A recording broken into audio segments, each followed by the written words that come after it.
Hello, everyone, and welcome. And for those of you that are regular viewers, you will see that, oh my god, everything has changed. And the reason is that everything has changed is I am joined firstly by Chester, who some of you may have recognised. We end up playing lots of Dual Stockpile, and a certain Michael Cohen, who happens to do a design and rules and stuff and a few things. And they have a bit of an announcement, and they kind of roped me into doing this. So it's all their fault. None of it's my fault. And away we go from there, guys. So very, very straightforward, very, very simple. What are we talking about here? What is this announcement? You want to take that, Chester? It's your original baby. That's it. Well, it's almost a decade in the making. Basically, what we've done is we've created over 1,600 individual cards for BattleTech CCG as an expansion and an extension to the original game. We've done essentially probably about 4 years worth of expansions if the game had continued on past 2000. We've tried extremely hard to stick to the original design, although we've created a lot of things to add to the game, the base game, same as they did in the base game. So, for example, the first 3 or 4 expansions, you didn't have any vehicles. The fifth expansion, Arsenal? That's basically what it was all about, was vehicles. And so, probably take a step back. There were growing pains. Pardon? I think we should probably take a step back. I think we've dived into it a little bit too much. So, Chester and I can't hear you breaking up. I said we should probably take a step back. So, Chester and I, we first started collaborating way back in 2014. And we worked on an expansion set for BattleTech called BT Tactics. And we were back. Hold on. Chester's going to take 5. Give us the history, Michael, while he takes his Sure. 5. Yeah, give us So the history. Chester and I, we started collaborating back in 2014. Chester had posted something on the I think it was the Yahoo group at the time, saying, "I've been working on this set. Would anyone like to help me work on it?" And I sort of put my hand up, and he and I, with help from some folks who sort of come and gone along the way, we worked for about 3 years, and then we released BattleTech Tactics in 2017. And BTT was approximately a 1,200 card set. It featured additional factions and all sorts of new concepts to the card game, like aerospace fighters and proto-mechs and that sort of thing, as well as a huge range of missions and command cards.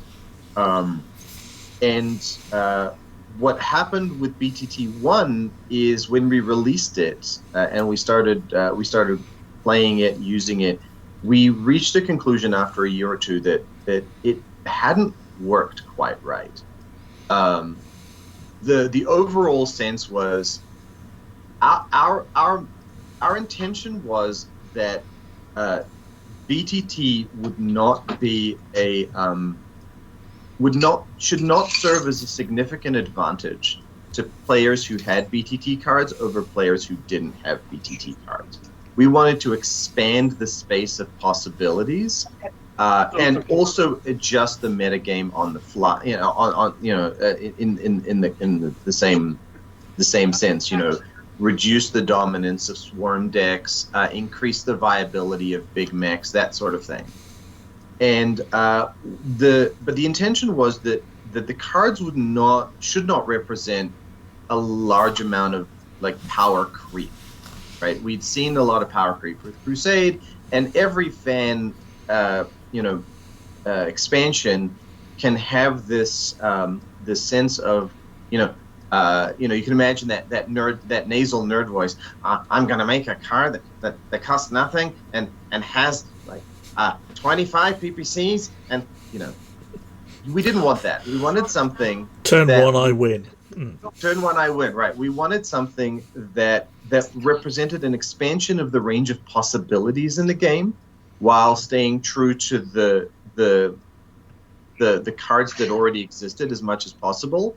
And where we erred in BTT1 was we underpowered it. Right. We erred too much in the direction of making cards that would not look overpowered, and over time, as we went along, around making decks and trying things out, and we reached the conclusion we had just, we'd missed the mark. And so around 2019, we started very seriously considering doing a second round of this. And initially, this was about, just patching some things. But over time, the list of cards that we changed became greater and greater. Our Photoshop capabilities improved significantly, and our design sensibilities changed. So in the end, what BTT2 represents is it represents an almost entire overhaul of the card set from BTT1. Almost no card is untouched. And we added approximately 200-ish additional cards to flesh out some of the things that we hadn't done before. So we're really excited about this. We've done things in BTT2 that we've learned a lot from the release of BTT1. For example, one of the first things that people said when we released BTT1 is, "Holy crap, this is too much," right? I actually remember you saying that at the time, right? Yeah. It's too big. It's too much to swallow in one go. And so one of the things that we did with BTT2 is we baked in the notion of expansions from the very beginning. So cards in BTT have actually been split into 9 expansions, and with a couple of additional side sets, which we'll talk about. But the bulk of the thing is 1,386 cards in 9 expansions of 154 cards each. And those expansions are designed to sort of move the timeline. So, for example, the first expansion is the Succession Wars. And we go through a range of them. I think the next one is the expansion is called Luthien. And then a few others. We'll get into all of those in due time. But, at the end of the story of BTT is in the middle of the Jihad, just before Devil and Stone arrives. So the final 2 expansions are set in the Jihad. The 8th one is called Jihad. The 9th one is called Battle for New Avalon.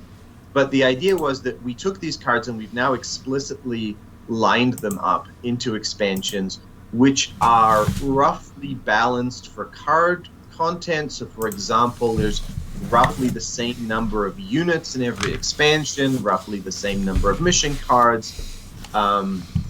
It's really intended so that a player can start with that first expansion and then sort of introduce the cards to the game, the cards to their game as they go. So one of the things that we're really excited to do is we're excited to run a series of tournaments, right? And the first tournament would be base game plus Succession Wars expansion. And then the next tournament would be adding the next one, and so on. When you say base game, are we talking what's already currently in existence? Yes. Or yes. a subset what's currently of that? In existence. Well, so one of our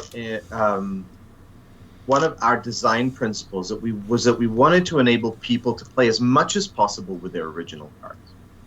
So there are sort of 3 pillars to that. The first pillar is when we saw things that the base game tried to do, the original game, that didn't work very well. For example, you have a lot of these very expensive mechs, and everybody wants to put these charismatic mechs down on the table, and they can't. We try to introduce cards in BTT that will enable that play style, right? So the idea is that when you have these BTT cards, it unlocks more of what you already have in your collection as being playable. That's the first idea. The second idea was there were certain sets of cards that were that we wanted to provide alternative versions of in a purely optional manner. And that breaks down into three categories. So the first was we've picked out 36 uniques that never see play because they are just poorly designed, and we've created modified versions of those that are upgunned but still within the principle. We can look at some of those for sure, but again, purely optional. We also took 36 units that were the least playable units in the game that had been poorly converted, right? Not just they're bad units, but they're bad units and they've been poorly converted, and we reconverted those. So those are also available as optional cards. But again, you don't have to use them if you don't want to. For example, we reconverted the Kodiak. We reconverted the Madcap Prime, right? Some of these cards that were usually they were just overpriced. Sometimes they were misconverted, but mostly it was an issue of price. And then the third place that we made changes to cards was there's a small category of cards, operations and mercenary cards, specifically mercenary contracts. We again provide upgunned versions. Mercenary contracts are unplayable, right? In all but very, very, very minor cases. And so we created new mercenary contracts in BTT, which had a different rule set. Their rule set was if you didn't pay, you had to restock them, not hand them to the other player. And if you took damage, and it was now 5 structure damage, not 5 structure damage or killed, not 5 damage. And the reason we went with that is because when you look at cards like Contract with Cowhounds, you think, oh, this thing gives them a bunch of armor. Like, what's the point of that if I just have to deal 5 damage? Well, now it's 5 structure damage or unit scrap, which means that the armor-giving contracts are genuinely useful. Yeah, I mean, there's one of the things about the contracts is all you needed to cobble together was 5 damage from somewhere, and they disappeared. Right, and they were all 5 damage, which kind of gave you the notion that they were all of the same kind of value. When some of them actually gave you a lot more, and I suppose you paid for it, but 5 damage to a mercenary company or whatever else always seemed to be the standard number, and that never made sense to me either. 5. Yeah. We stuck with the 5, but by making it structure damage or unit scrapped, what that means is that mercenary contracts that grant you armor are themselves more durable. So they have more than 5 structure then in your version. No. So. Oh, are you talking the unit? No, here? I mean if you wanna if let's say I have a mongoose, and I apply Contract with Cowhounds to it, which is +3 armor. Now it's 5 it's going to take to the mongoose, or kill the mongoose, which now makes it harder, which means the piece is more durable. Sure. And then if that's the case, they get scrapped. So what we did with the original game mercenary cards is we provide optional copies of those, which sort of take this change back into the original game, right? So there's a version of Contract with Wolves Dragoons in BTT that has those changes in it. And then also operations, we wanted to see operations have more play, so we've provided hopefully a lot more interesting operations in BTT, and we've somewhat upgunned, but again, purely optional. There is only a few places where BTT enforces changes to the game. For example, it's basically a very small set of cards. One of those would be Hidden Location. So because operations are more powerful, the BTT version of Hidden Location does not allow you to use it on an operation. That's the only change. We've also provided a few card changes to handle concept changes in BTT. For example, there are now pilots that go on things that are not mechs. so we provide an alternative version of force of will that does not specify mech, right? It specifies piloted units. Stuff that creates, that adjusts a few existing cards to the concepts in BTT. I'm happy to go over those in detail, but the sort of the core of the setup is these 9 expansions of all new cards, a very small collection of replacement cards, as I said, things like Hidden Location, Force of Will, a slightly larger set of optional cards. Almost invariably, those are upgunned versions. And then there's a sort of what we call the legends, which are a collection of not for tournament play, usually non-canonical. Sometimes they're just vanity cards, things like personal pilots and lambs. We've got lambs in BTT. So the sort of the apocrypha. But really the core is this 9 expansion set. That was a very long spiel. Just for reference, Chester, I muted you, so you might still be muted, I think. So you might want to turn that off. It's just because of the noise in the background and stuff. Okay. So I suppose the question on everyone's lips is, when is this being available? When are we going to get to play all of these goody things? So there is a Lackey plugin that will be made available real soon. Our expectation is that it'll be available before Christmas. So in the next fortnight? Ideally in the next fortnight. Okay. Everyone's going to want to know, so I've got to ask the question. Yeah, absolutely. It's been a long time in the making. Yeah, you're back. We've had some... The set has been feature complete since March. But it turns out that when you're doing, this many cards, you're going to find mistakes. And pretty much everything from March to today has been just a process of quality control.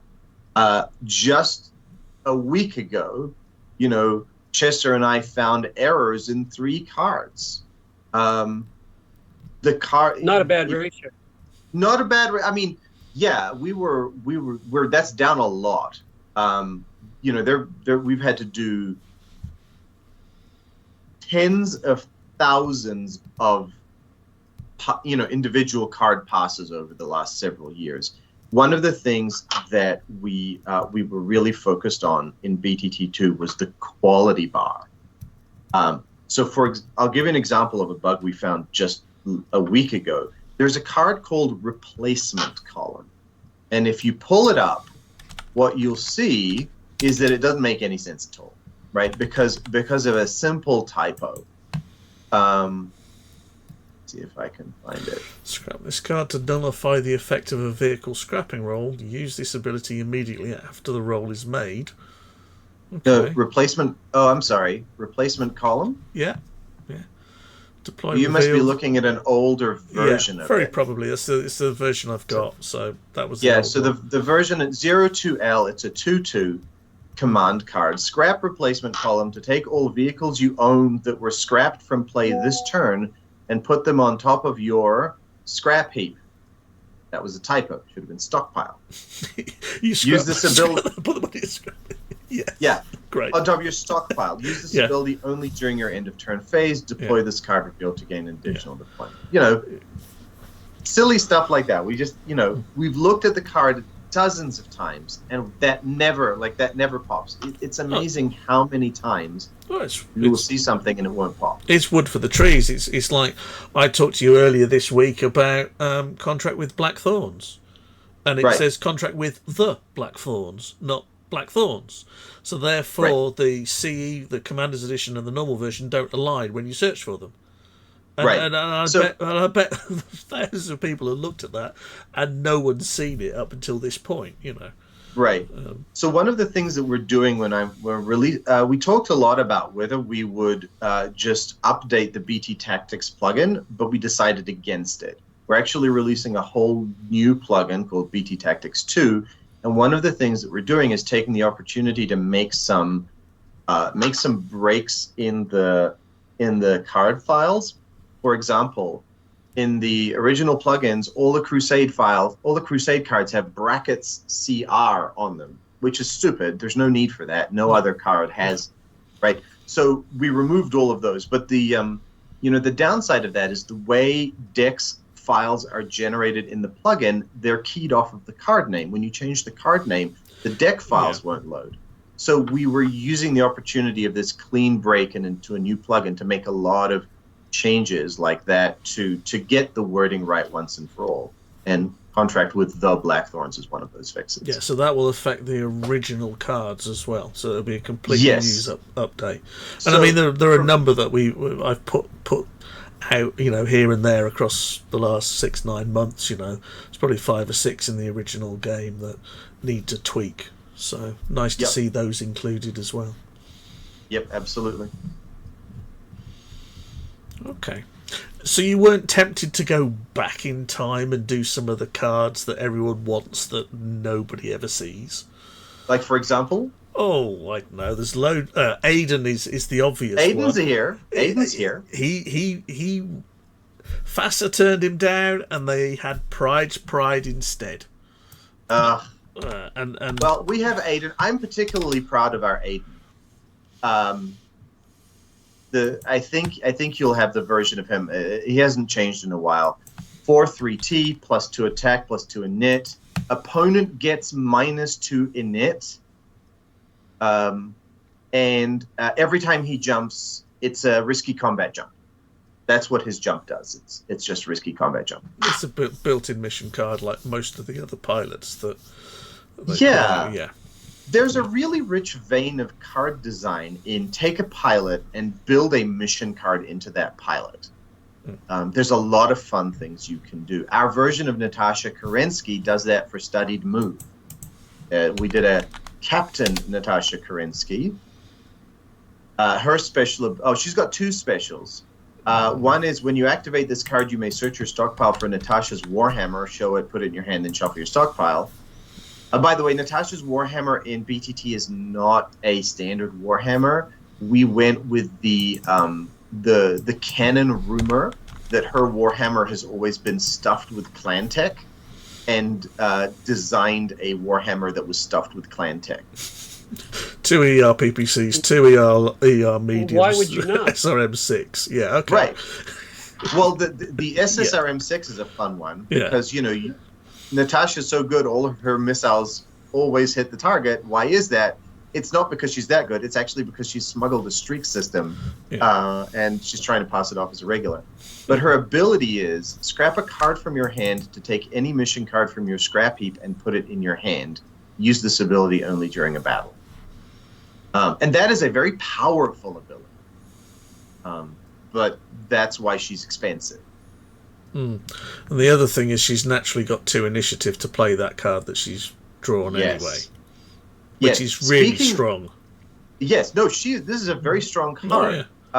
One of the things that we thought a lot about in BTT was this idea that uniques should feel impressive, right? There's too many uniques in the original game where you put them down on the table and that nobody goes ooh or ah, right? A unique should feel like an ooh-ah moment. The ones you see, it's ooh and ah, as in it's going to hurt me. Whereas the ones you don't see are ooh and ah about, oh, what the hell's that doing here? I've never even read that or even played that before. Right, exactly. Mindo Waterley, for example. Yeah, we do have a new version of Mindo Waterley. Again, purely optional. Nobody has to use it. But if you do, what did we do with it?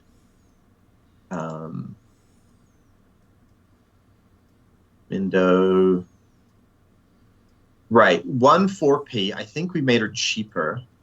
1/4p is her original cost. Original cost. Okay. Restock one of your resource cards in play.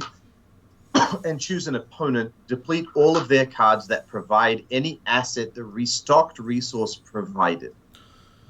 Okay, so it's not just politics and tap for resources, it's deplete. Right. So you're actually depleting an opponent's resource, which is an interesting concept in itself.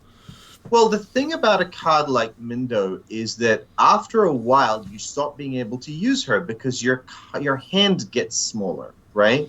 You're dropping cards out of your hand and you're not necessarily replenishing them. I don't see that you could use Mindo more than twice a game unless you are, maybe three, unless you are pulling out a card draw engine. And if you're doing that, she's kind of like an afterthought. And even then, you need to be matching your assets against your opponent's assets. Oh, right? yes. It was just a content about the original one, to be honest. Or Yeah. So this is a good example of us taking something that sucked and trying to make it better while staying within the original feel, right? Not just doing something completely different with a card, but taking the role that the card used to play, or in theory should have played, just making it play that role more effectively. The interesting thing there is it does make you wonder about whether going with a deck that actually has more than 3 assets. I mean, if you want to utilise Mindo, then ideally you want a 5-asset deck. Potentially. And one of the things that we have done is we've completed the 2-asset resource cycle. Okay. So now there's a 1-cost, every generic resource with every 2-asset combo that you want, and we did think carefully about whether AT or AL or TL were combos that we thought should exist, because those are the 3 strongest assets. But in the end, we decided yes, we would create those. Yes, we created a lot of different cycles, and some of them impressive, and some of them just for fun. One small one that we created, I went through and found an academy for each one of the Inner Sphere factions, and so we created a card for each one of those. We created a cycle using manufacturing for each one of the Inner Sphere titles. So to be clear, a cycle just means a set of cards where every faction has one. That's right. For example, command cards are an incomplete cycle in the original game. We completed them, right?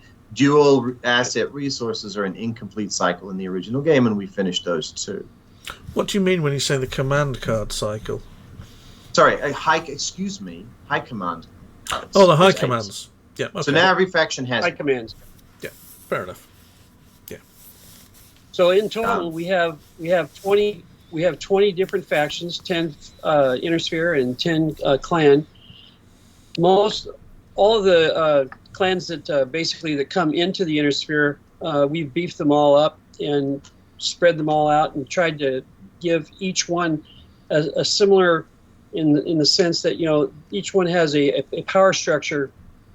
And the one thing that we didn't do though was that we didn't do the clans that stayed back in the home worlds. We did, except for one. We decided, let's go ahead and put one more in, and we'll do one of the home world ones. We chose Star Adder. They seem to have the most lore that we could work with and whatnot. So we have one token home world clan outfit, if you will. Yeah. So, there's 20 factions now. Let's just talk a little bit about those. So the clans, you have the original 5 factions, right? Wolf, Jade Falcon, Ghost Bear, Smoke Jaguar, and Steel Viper. So we added 4 new Inner Sphere clans. We added Hell's Horses, Diamond Shark, Wolf in Exile as its own separate clan, and Nova Cat, yes. So, so we considered seriously Cloud Cobra because they sort of move into the Inner Sphere as a replacement for Star Adder. But in the end, Cloud Cobra simply didn't fit with the ground-based nature of the CCG. We do have aerospace fighters here, but they're not They're not designed to be primarily present. So we stuck with Star Atom. By the way, my favorite new clan is the Diamond Sharks. What we did with them is every clan gets a theme, right? So, for example, Novacat, we gave them. Well, there's a variety. Actually, there's several different theme elements, but for one of the themes of Novacat is overheat. Another sort of theme of Novacat would be something like the right card at the right time. Because of their ability to have visions and so on. Hell's Horses obviously spend a lot of time on vehicles. Diamond Shark, we gave them a logistical focus, and they are the closest thing that the clans can come to a swarm deck. But my personal favorite, one of my favorite cards in this expansion, is the card Well Bargained and Done, which you can find as a command card. It's a Diamond Shark only, if you've got it there. 0 cost, scrap when revealed, gain an additional deployment. You may draw 2 cards or take a card from your scrap heap and put it in your hand. Each opponent may draw a card. You may draw an additional card for each opponent who draws a card. So you draw 2, and then they get an option to draw a card. And if they draw a card, you get 1, and you also get a deployment. Yes, it's designed to this is designed to be an auto include. It's designed to really enable you to do card advantage, right? Diamond Sharks they don't have the best mechs, but they do have the best logistics. And I'm very keen to see what people do with this card, especially hypothetically in multiplayer, right? Each opponent gets to draw a card. Yeah, everybody around the table draws 2, and then there's 5 people, and you draw half your deck. Yeah, right. Hypothetically, so you should be ready for that. Is that and I have only got the old wording, which is worth pointing out. But is that a you may or you must? You may. You may, so you don't have to draw them, which is a good thing. No. Yes. That does make a difference. Yes. The other Diamond Shark card that I absolutely love is Barbara Sennett, who's a unique command card.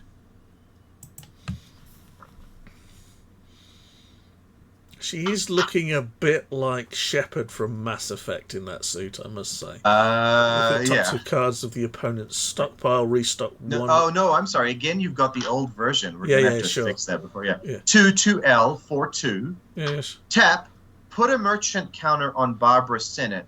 Gain a resource for each merchant counter on Barbara Sennett. Ooh.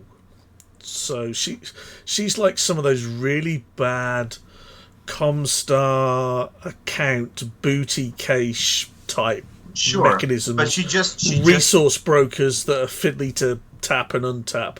She just gains resources, and each turn you tap her for another and another and another. That's right. And if you want to mess with underworld connections, you can ramp up even faster. Oh yeah, sure. Yeah. Again, the intention is to make someone, make a person's eyes move to a unique. We actually have a considerably higher percentage of uniques in BTT than the original game because we created a lot of unique cycles that were very interesting. Okay, so those are the 10 clan factions.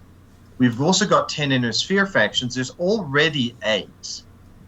We spent a fair amount of time trying to improve Comstar, but especially Rasselhagen's Senives. We've re-added Wolf's Dragoons as a faction. And we have also added the Word of Blake. Mm-hmm. And the Word of Blake is very, very unusual as a faction. There's a number of things that the Word of Blake can do that nobody else can do. For example, the Word of Blake and Comstar, we created something called C3I, Improved C3, which is a C3 ability that, just like regular C3, but it grants +3, not +2. But it's not compatible with C3. C3 and C3I cannot talk to each other. So you have this effect. There's a lot of mechs in Word of Blake that are extremely effective for when working in pairs. They can do enormous quantities of damage. But one of the things about C3I is it's not nearly as good as you think it is at first blush, because at a certain point, all the extra attack kind of becomes less valuable. It's not as good.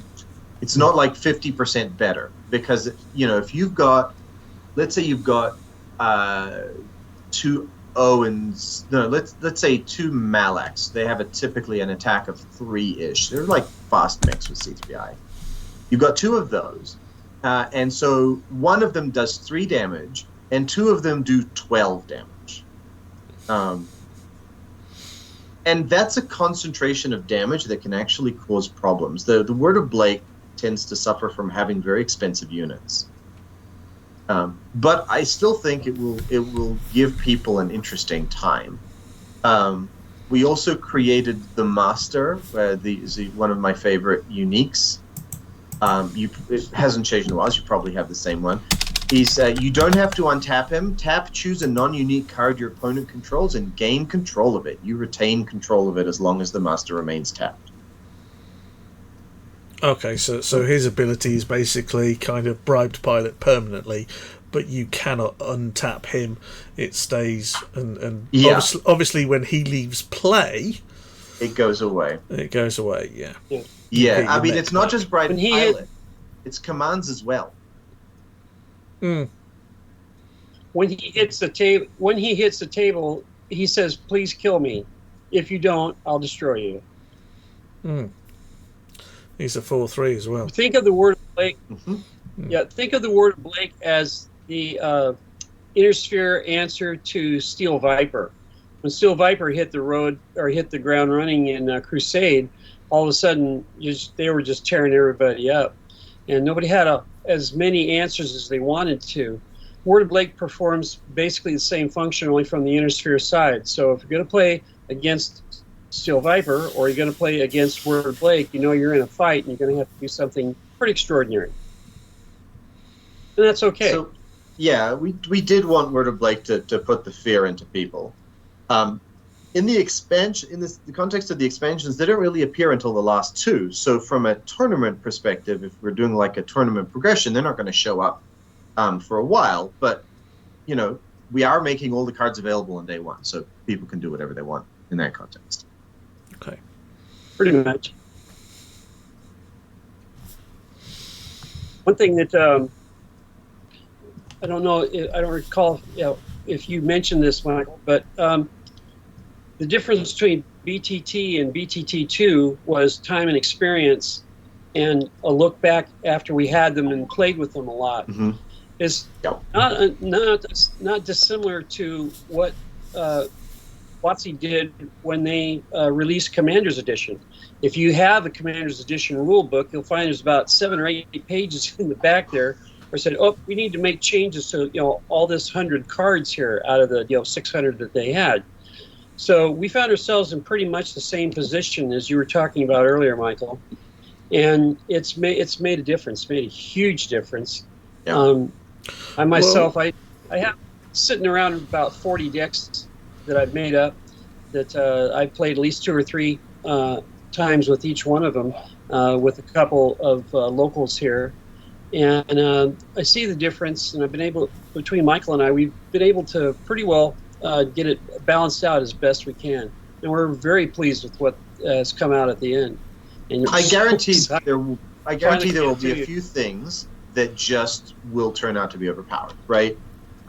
Everybody really understands that one of the core problems with game design is that until you get your stuff into the hands of players, you don't quite know what's going to happen. You have your theories, but we are definitely committed to making any balancing changes that are needed if something turns out to be, absurd. Okay. kind of rolling back Not about- slightly, but including Chester's comment, I have a couple of things I'd like to say. First of all, I thought CE was actually very lazy of Wizards, because I think there are a number of cards that they changed. Yes, fine. In each of the packs, they included a high command card. They stole Legends of the Five Rings, have a box power and tap it, but the majority of the units were just spelling errors. Like the blackjack, they hadn't got the dash in the right place, or there was a space or something like that, and they just filled most of the decks with all of the spelling errors, and I didn't see the point. You're just reprinting a card that's got a spelling error in the name, and that for me wasn't an issue. I just thought that was an easy way of completing a set and making people buy it twice. And I know at the time that they were struggling to find a way to make money with BattleTech, and I thought that was why they were minimum effort, maximum output kind of thing. Right. But the point I'd like to pick up on is, Chester, you said you made 40 decks. Those are physical cards, or are those on Lackey? Oh, no. These are physical cards. I spent all my play money on BattleTech. Getting them printed? Getting them printed. See, it's most of the vast majority of the cards that I have, I've gone to, print on demand, which is where all of this stuff is going to be, and, just made my own.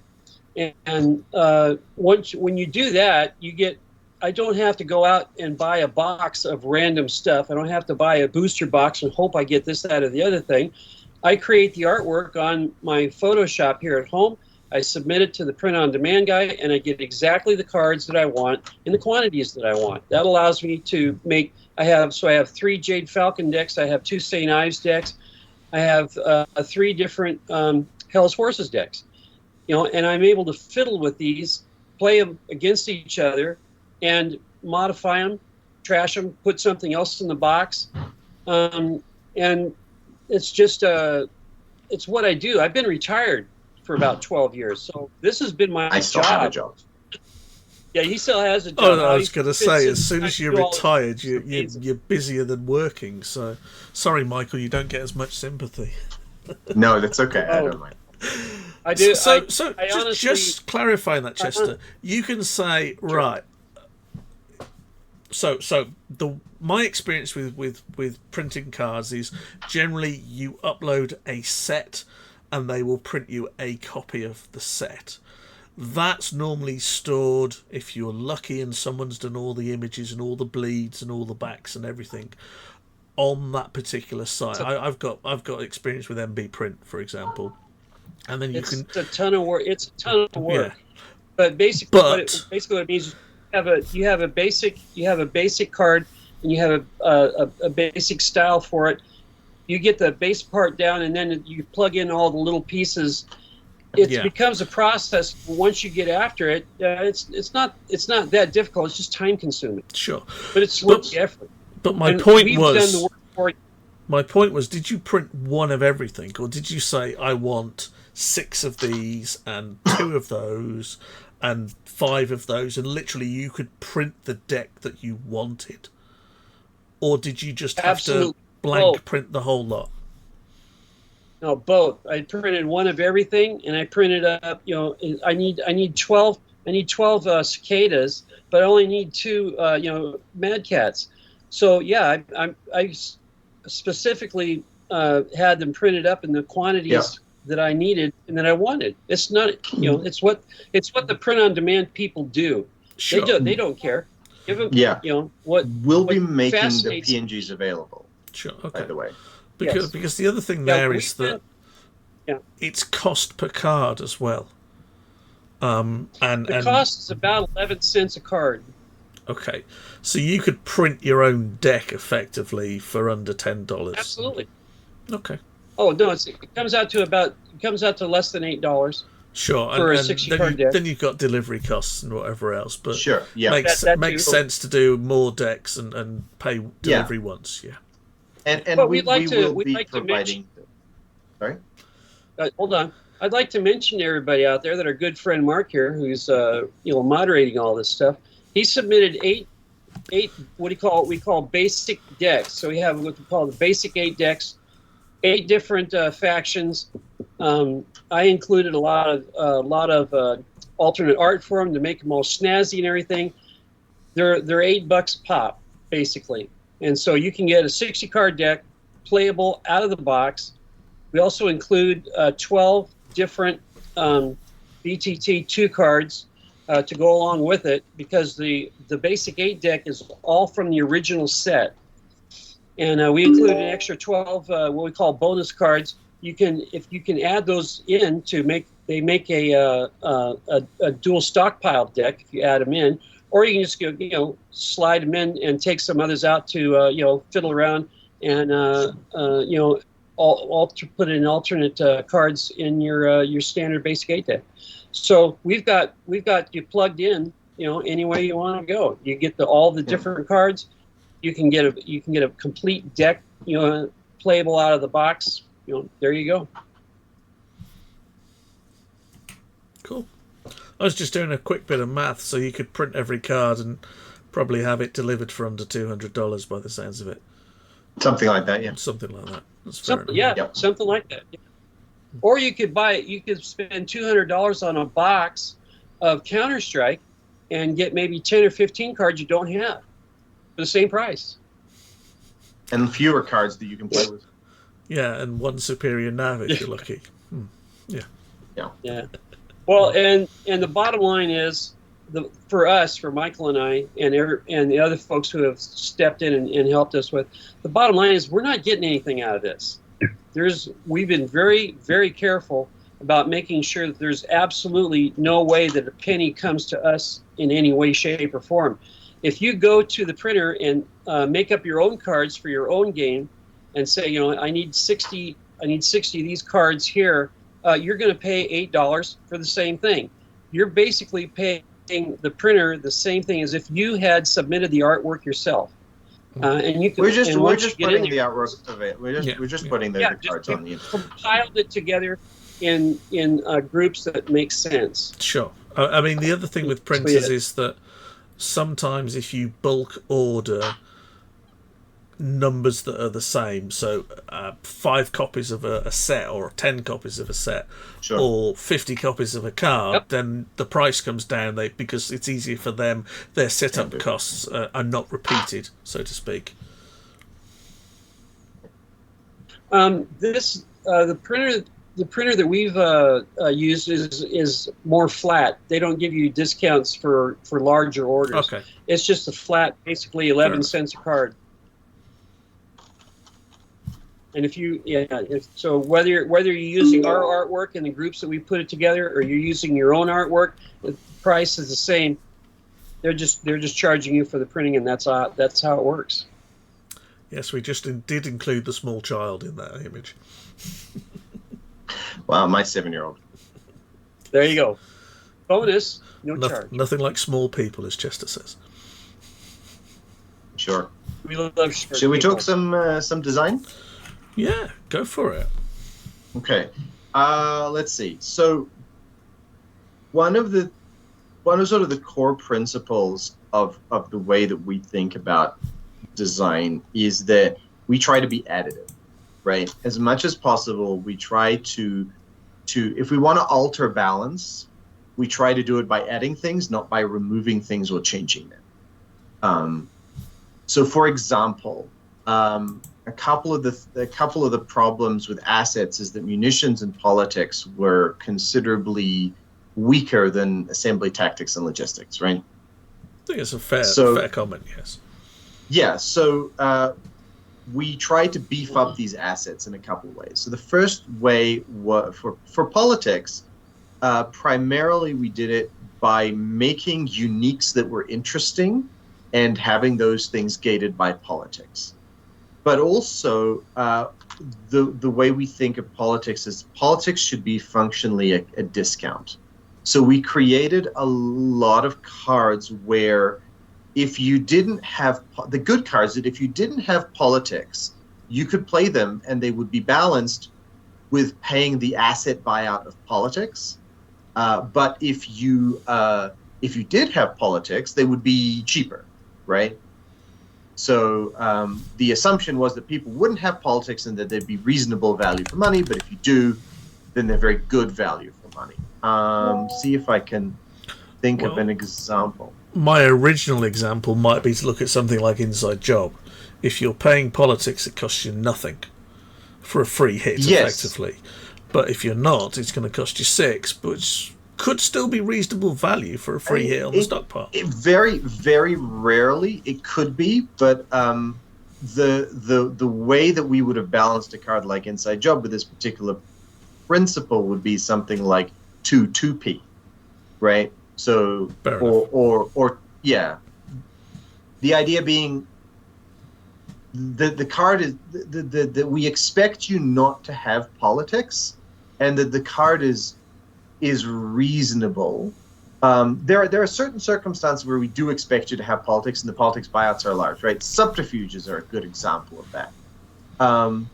But for example, a lot of the clan uniques, they have a very low politics buyout, right? Because the idea being, if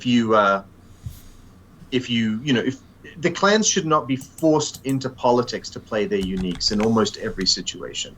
So a good example of that, Cassius Nabuta, I don't know which version you have, but 4L 1P, right? So you do need logistics. But if you have politics, it's a little bit of a discount. His ability is tap, show, and restock a card from your hand to search your stockpile for a unit, show it to your opponent, and put it in your hand, and shuffle your opponent afterwards. So if the card you basically the politics buyout is that small that these cards are still playable if you want to just pay the extra amount. Or if you play politics, then fine, not a problem. You're still going to look at them. So the buyouts are a lot smaller in that respect. Right. Whereas the cards that really do require politics really do have a serious politics buyout. So, for example, one of our let's pick a subterfuge. Well, the big politics buyout that came to my mind was Orbital Bombardment, which has got 7 politics on it, the original one. So what do we do with Orbital? Because we do was the other one. Yeah, so this improved in a number of our reprints. So, for example, in Orbital, our version of Orbital Bombardment is still 2.7p. So that it is improved, but that's not. You reduced the initial cost, I think Grayson Death Carlisle has the largest buyout of any card. Yeah, it's crazy. We moved him to Tactics buyout. That didn't make any sense. No. 8 politics? I mean, Jesus, ridiculous. That's nearly as much as most of your Daishis combined. It's crazy. Right. Yeah. But for example, I think Elias Krishel, we moved him to 2 plus 1p. That sounds much more playable. I mean, he's originally 3.6p. But which is ridiculous. Yeah. So that's what we did for politics. The other thing we did with politics. So one of the places where you have to be extremely careful is when you're building resource cards, because resource cards are infrastructure, which means that a poorly balanced resource card can really bust you up. So a card that we created is Political Lobbyist, 0 cost regular tapping resource, inner sphere only, and it's got a non-tap ability. Once per turn when activating a card, you may tap a card that provides politics to reduce an asset buyout on the card being activated to 0. Just 1 asset buyout. Yeah. So stuff like that to try and make politics more practical, as well as closing the dual asset resource cycle. Mm-hmm. The other thing that we did was with the ammunition cards. So ammunition is a new keyword. It's just and the idea behind ammunitions, I think we had them in the original BTT, but we sort of beefed them up, made them better. Ammunitions are now. Let me pull up an example. Part of what part of what ammunition does is it takes the on each of your units. There's it says main armament. Okay, all of a sudden now that's just been there forever. The size, the tonnage was used in different cards to make a difference. Now all of a sudden, main armaments, what's in there is going to make a difference. If you have SRMs, or if you have any kind of laser, if you have any kind of autocannon, the ammunition will now key off of that. So, for example, fragmentation missile depot. I'm not sure which version you have again, but 13M, it's a 131 resource. It taps for a resource. All the ammunitions tap for a resource. They are resources, but they all require munitions. And the ability tap, choose a unit you control with LRMs or SRMs that has not been chosen by an ammunition card ability this turn. So 1 ammo ability per unit. Until the beginning of your next turn, this unit gains AP3. Use this ability only during your deploy phase, and you may deploy this card reveal to gain an additional deployment. So the ammunitions, they come down for free deploy. They all require munitions. And they, apart from being resources, so they sort of function like strip mining, strip mining facility? They have this sort of mission on tap, right? So they all have this ability that boosts a unit. It usually, we always try to key off of like good shooting. That was our sort of baseline effect. So they're like, tap, choose a unit that has the right armament. So you have to have designed your deck with your ammunition synergies in mind. Until the beginning of the next turn, it's got like a good shooting on it. But the key point is use this ability only during your deploy phase, which means that you've telegraphed, right? So it's a mission, it's reusable, but you've telegraphed it so everybody knows what you can do. And you can't stack them, right? This is something that we think is a super cool addition to the game. We've gated it behind munitions, and now we think that a player has a reason to play an AM deck. Because you lose your tactics, right? You don't have mission cards and you don't have surprise, but with these ammunitions, you've got this sort of reusable unit boosting effect. When you play M and you have your ammunitions, your units are just better. Yeah, and then obviously that's only for that mission as well, or only for that no, turn. I mean for that turn. Yes. Yeah. So then that goes the way at the end of your turn. At the end, at the end of until the beginning of your next turn. So it goes the start of your next turn. So it's like it's a boost for the entire full your missions turn, phase and your opponent's missions phase. Yes. And then you can use it on another unit next turn if you want, assuming it's still on the table. Yeah. Right. So we think ammunition cards are powerful, especially if you build your deck around them, right? Because you need to make sure that it's like risky combat jump. You put risky combat jumps, you only got 6 units to jump, you're not gonna have a great time. But if you decide, okay, I'm gonna make, I'm gonna use autocannon ammunitions, and I'm gonna, work my deck around mechs with autocannons in their main armament, this can be quite powerful. So now you have a reason to drop tactics for munitions. And because these are resources that are free deploys, they cost 1, but they're free deploys, you also have potentially a reason to drop logistics for munitions, right? So you could see it as a... Sorry? Go for it. I was going to say, and the one nice thing about all the ammunition cards is when you mention, they are a resource, you might not be able to get your mechs out here for a little while. And that ammunition card is just going to sit there doing nothing. That's why all of them give 1 resource. So if you can't use the ammunition card the way it's designed, at least it's pumping out an extra resource for you. It's not, drop it and let it sit and can't do anything for you. Yeah. So we really hope to see AML decks with ammunition cards, and we hope to see AMT decks with them as well, and just AM potentially as well. or we just think this elevates munitions up to a really useful level. They all appear to be in, apart from the one, the same expansion. Maybe that's a typo. I'm not sure. I think they are. Yeah. So we. No. So we've got they're mostly in Civil War, which is the blue and yellow, or Bull. No, that's red and white. I've just done a filter on what I've got. One of them is in Civil War. The other 13, because I think there are 14 cards in total, yes, are in Guerrero. Yeah, so Guerrero, you really do have an old version. Guerrero is not a thing anymore. Yeah. Quick question. What do the chevrons look like in your plugin? I have what looks like the Ukrainian flag as a chevron. Okay. Are you using the BT Tactics plugin or the BT Tactics 2 plugin? It's the Tactics one. I might have two, that's actually. why you're seeing the... Yeah, you should have... Hold on.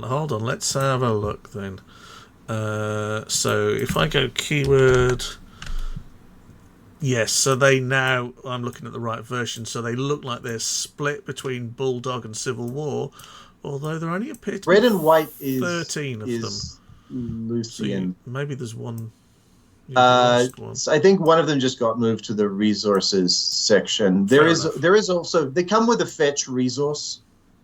No, sorry, they don't. No, they no longer come with a fetch resource because they are now resources and can be fetched with war funds. That's probably where the one that no longer is present. Okay, the only one I would point out, and I'm doing this just to help out, is forward deployed ammo, which doesn't appear to be.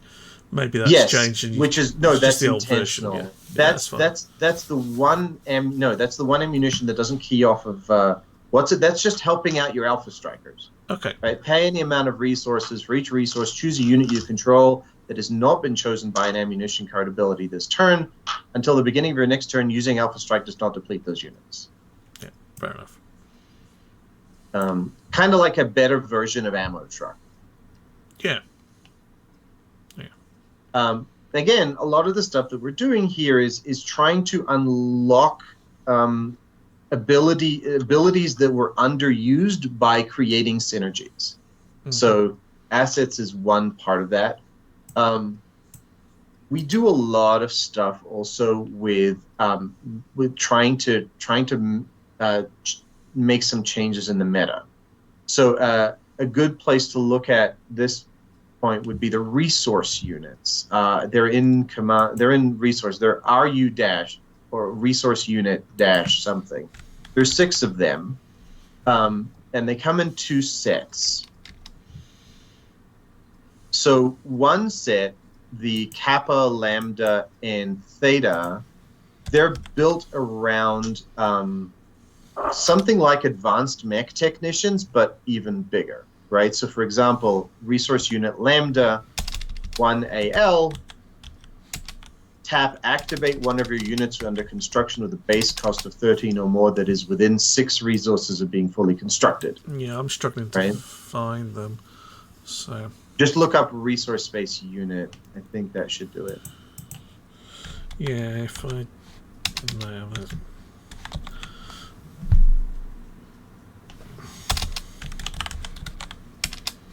while he's looking all that stuff up, yeah, I'd like to mention that it's not all just cut and dried and numbers and crunching and all that other kind of stuff.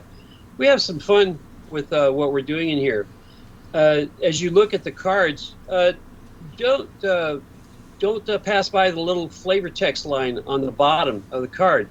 We've included a number of Easter eggs in there that you might find interesting. Also, and you'll notice the titles, especially in missions and command cards, we've included a ton of military terms. Michael got quite the education there. And we have a lot of fun, especially with the mission cards, with different titles, with fun titles, like When They Weren't Looking. That's a card that just, bam, does 3 damage to something. We have a card called When Kings Come Calling, and the artwork there is a pair of king crabs, looking over something that they've destroyed and whatnot. So it's not just number crunching, and it's not just let's make a set of these that provide this function. we've also tried to make it fun and visually stimulating. And so there's a ton of work that's gone into this over this past decade, and we're very proud of what we've accomplished over time. It's not just fun, or not just good, but it's also fun. Well, you don't just create 1,600 cards or 1,300 cards or whatever else it is on a Tuesday afternoon in between your mid-afternoon cup of tea and your cucumber sandwich, do you? Right. You don't rock them out like that. And so, there's creating them, and then there's balancing them and checking them, and artwork and ideas for them and sets and everything else. All of that has to come together. Yes. Now, generally speaking, our modus operandi is Chester is the ideas man, right? He's got the creative energy, and I'm the one who takes that and sort of hammers it into shape. So, if you think anything is poorly balanced, it's my fault. If you think anything looks silly, it's usually his fault. So that's been our way of doing it, right? He gets the iron really nice and hot, and then I sort of forge it down into something useful. I was just totally stunned at the rough and ready Chester idea, to be honest. He's being modest here. Michael has almost eidetic memory for the entire core set, and as we create cards, I have better things to do with my life, right? He does, but there it is. As we create cards and add to the volume of everything that there is, it plugs into him, and he's got it in his mind, and he's able to see, well, this one's going to interact badly with that one, and so we need to move it, make it this way. I tend to be a what we call a fanboy on some of the cards that I've created, and he's had to rein me back in and say, "No, you can't do that. That's too much." We would negotiate or too little. Hold on. Or too little. There's some, for example, one of the things Chester does is he will create a card that will be that I like to describe as the hoop jumping card, which is basically meet some limited set of criteria, get a pony, right? So, play this card only if you have. It's a mission card only if you have two different types of units engaged in the battle. Pick one of each of those units types. Each of those two chosen units get +2 attack each. Right? And you can only do this on a Tuesday afternoon when the moon's in the right quarter and the wind is from the west. That's the point. Yeah. That's the point. One of the things that we had in BTT was that we had too many of those. Right? We still have some here. Too many hoop cards. Yeah, cards where the effect is outsized, but the restriction is tight. Right. So, for example, just think about the difference between good shooting and risky combat jump. Right. Good shooting is a baseline effective card. It's usable everywhere. Risky combat jump is obviously better, but it is usable in more limited situations. And so, finding the right balance between the hoop you have to jump through and the bonus you get is a careful thing. And the niche of that card, if that is too small, or there are too many restrictions, it's binder fodder. That's right. Yeah, that's right. And we try to not do that nearly as much this time. The one that springs to my mind is, and I've never seen it played, is from the Counter-Strike, if I remember rightly. No, it's the original game, Running Battle. Slow mixed. Yeah.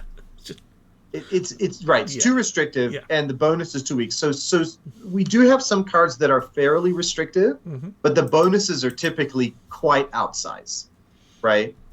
The one that Chester just called out, When Kings Come Calling, is a good example, right? By the way, I want to flag here the universal keyword is a new keyword. Universal just means clan and inner sphere, right? It has both the clan keyword and the inner sphere keyword. We just couldn't fit it, right? play only when attacking with at least one mech of 80 tons or more. So it's only when attacking, so it's half the time, and it's a mech, and it's got to be 80 tons. But the benefit is each of your engaged mechs gains plus X attack, where X is their base armor. It's a pretty decent ability. But it is somewhat... I could have some fun with that, yes. For sure, right? Just get yourself a bunch of Zeuses. A bunch of Zeuses. Oh yeah, Steiner will love that. Oh, I think my DSR deck has just changed. Sorry, Chester. Let's see. Other design stuff. So one of the things we do in missions is we've introduced the concept of the 2 initiative mission. A 2 initiative mission is a mission that requires you to have 2 initiative to play, and it counts as playing 2 mission cards. And the one I want to... Where's the... So here's one. Caught from behind. Play only during a battle where the target is an opposing unit. Deplete that unit before damage is assigned. Right? Just knock it out. Doesn't get to hurt you at all. But there is one that I really like because I think it absolutely changes the meta game. We used to be under damage assessment, but we changed it.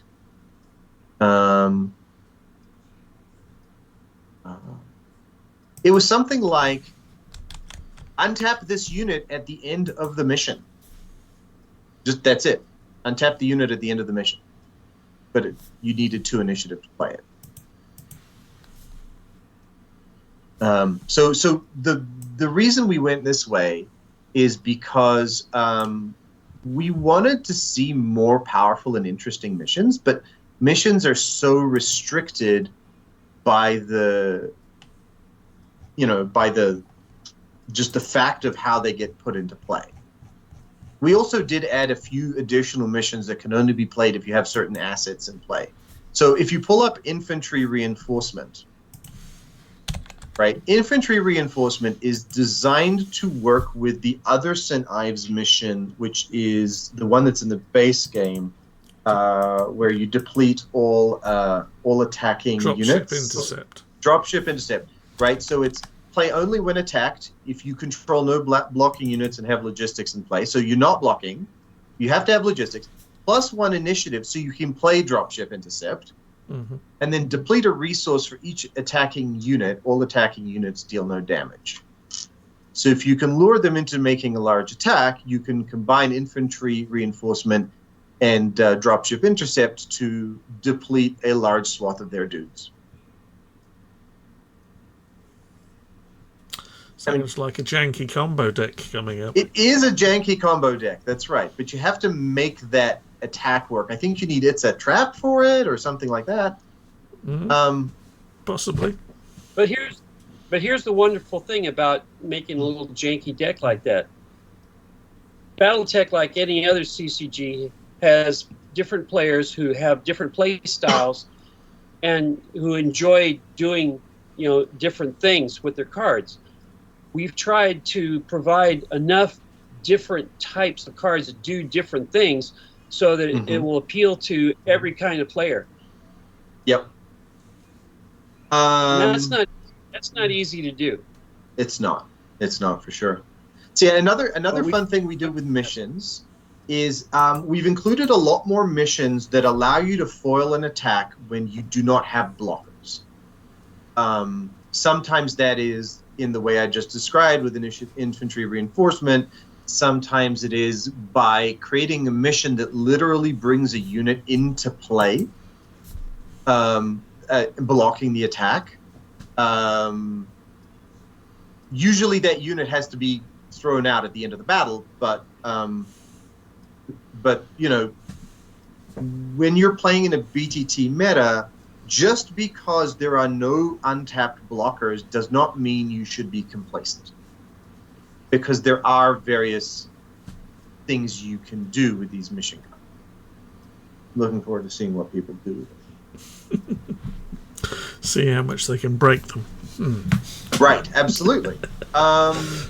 So, for example, last Bring it. second power up is a great example. It's Comstar Sanai Steiner. Play only when attacked. Before blockers are declared, gain 1 initiative. Reveal and restock cards from your stockpile until you reveal a unit or you have revealed 10 cards. If you reveal a unit, put it into play guarding the target. This unit must block the attack of Abel. After the mission, if this unit was not scrapped, put it in your hand. It's a fairly representative. Nice way to draw a unit with a mission, basically. Yep, and you first of all, you don't know which unit you're getting, and secondly, the unit does have to survive the fight. Depends what you draw, I suppose. Well, yeah, right. 6 of these, 6 daishies? Maybe so. Well, I mean, you just get it for 1 fight. It's just for blocking. But that could be quite a big fight. Yes. We've also done a whole line in missions that are associated with losing initiative. So we always thought that the problem with Conquer was that it was too niche. And there were no reliable ways to lose initiative while attacking. Well, so from my mind, Conquer was an anti-Kai card. I understand. Yeah. Yes, we've had that conversation, but we could also do other things with it. True. And so there are now missions and pilots and things that allow you to lose initiative in constructive ways. One obvious one, the Idiot Savant pilot, you may choose to win or lose initiative. And the losing initiative missions are generally fairly powerful. They're more powerful than a standard mission. They pay for, well, the power level is payoff because it's telegraphed, i.e. you've lost initiative. Exactly. People see what's happening. So it's got to be worth playing, otherwise, well, no one's going to use it. Yeah. So that's Conquer missions. Conquer is a card that is when you see in most CCGs, when you get to a next expansion, they're going to add a different type of ability. Conquer was the camel's nose for losing initiative cards. Those would have been coming in the next set. That set also had a number of missions where you got benefits, where there were mission cards that if you lost initiative, you got to do this. So that was one of the abilities that was coming, I believe, in the next set that never got done. So we using that, we anticipated that and did everything that Michael just talked about. This is just one of the things that we've done within this 10-year project. Yep. There's 214 mission cards, and one of the things that we like about the mission cards is that we were able to sort of split them across the factions to give the different factions a lot of character. I think we mostly covered that, right? A lot of cards with 2 initiative or lose initiative, or using units again in interesting ways. So, for example, the Novacat mission Visions Fulfilled, play only when blocking. That's the wrong example. Visions Fulfilled is actually a reverse Viper's Maw. Play only when blocking. Choose up to 2 opposing untapped units that are not in the battle. Tap those units. They join the battle.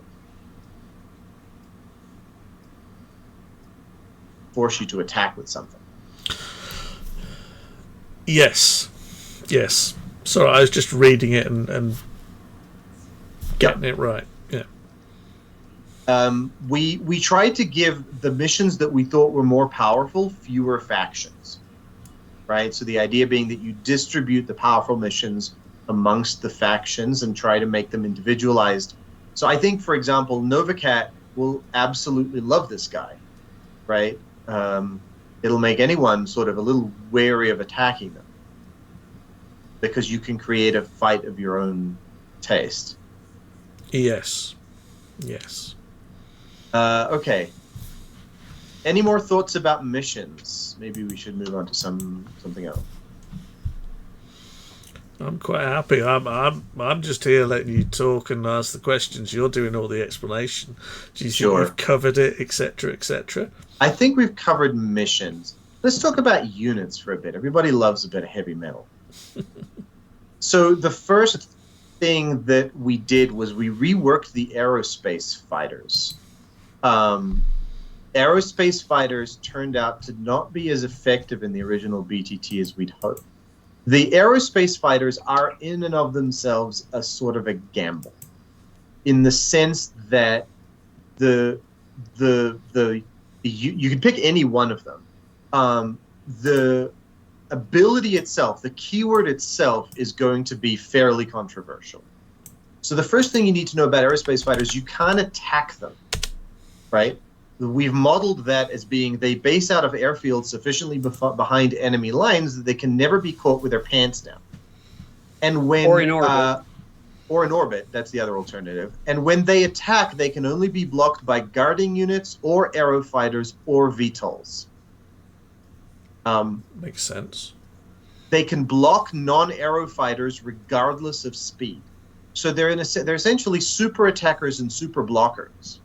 But the downside is they deplete after every attack or battle. So you really only get to use them half the time. They're priced in a way that matches the mech. So we priced the Aerofighter keyword itself at 0 cost, right? When they attack, it's almost impossible to defend your resources or command counters or command cards against them. But they still only work half the time.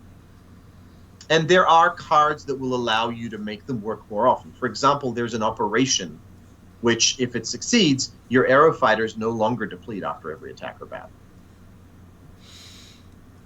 Yeah, if you see your opponent drop that one, you need to kill it right away. Right. The way we've set up operations is that operations should either be... Actually, we'll talk about the operations later, because I think they're really interesting. But if you look, for example, at the Carania, the Carania is a good example of a light aerospace fighter. So all aerospace fighters get a lot of long range, and they all have this ability called maneuver, which comes in values from 1 to 4. And maneuver is basically, when you're using aerospace fighters, you want to win initiative. Because maneuver lets you either add attack or add defense. And we think it's a pretty neat way to do sort of dogfighting. If I am attacking with a Carania and I have initiative and I have somebody else in the attack, then I can wait to see if you're going to direct damage at the Carania. If you are, I can use a maneuver to defend it if I think it's going to survive. If you aren't, I could use the maneuver to attack. So initiative matters a great deal when aerospace fighters are on the field. And so the big lumbering ones, they have like maneuver 1, and then the light zippy ones tend to have a higher value of maneuver. But this thing, you can go do. I mean, the attack bonus doesn't work against sites, right? That's what I think keeps this balanced, right? It's only against units, but 2 cost for 6 damage is not going to survive more than 1 fight, and the 6 damage is only against units. But that's a fair deal. It's a pretty good deal, I think. Seems quite nasty. You could probably take a unit out with it, couldn't you? Certainly a small one, but then, I mean, you're also paying 2, and it's its own unit. Mm-hmm. So aerospace. Imagine making a deck of where all your mechs have Alpha Strike, and every time they attack, they have to use the Alpha Strike. They don't have a choice. You get a little better idea of what you're looking at here. Right. And then it goes all the way up to some of the really, really big stuff. So, for example, you could pull up the Hydaspes 2 if you want to see something super chunky. Not cheap. No. Extremely expensive. On the other hand, that's 16 damage directed almost anywhere you want it to be. That's handy. And it cannot be attacked. It can be blocked. You can fight with it. And it does have like if it takes structure damage, it will get hurt. But, you know, you could drop 16 on a stockpile if they don't have a guarding unit. But then it's out, you know, your 17 cost unit is out for the next turn, right? So this is how big it gets if you want to. And then there's a wide range of it. We don't know exactly where this is going to go. Our theory is that the ability of aerospace fighters to go where they want to go will be balanced by the tempo loss of having to knock out these units 50% of the time. Like they just don't function 50% of the time. But we'll be interested to see what people do.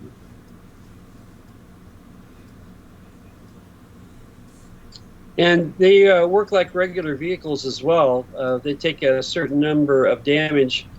You know, they have to roll for scrapping. Sure. It's not automatic. Yeah. By the way, we've introduced aerospace fighter pilots, vehicle pilots. We've introduced pilots that go on multiple different unit types. And some of these pilots, the ones that go on vehicles and aerospace fighters, can prevent the scrapping roll. Right? This is one of the things that we were thinking about. The big problems with vehicles, you get this big, chunky vehicle, and then it's going to go down in, 2 minutes to a bad roll. We'll put a pilot on it that prevents the scrapping roll from taking effect. That sort of comes up.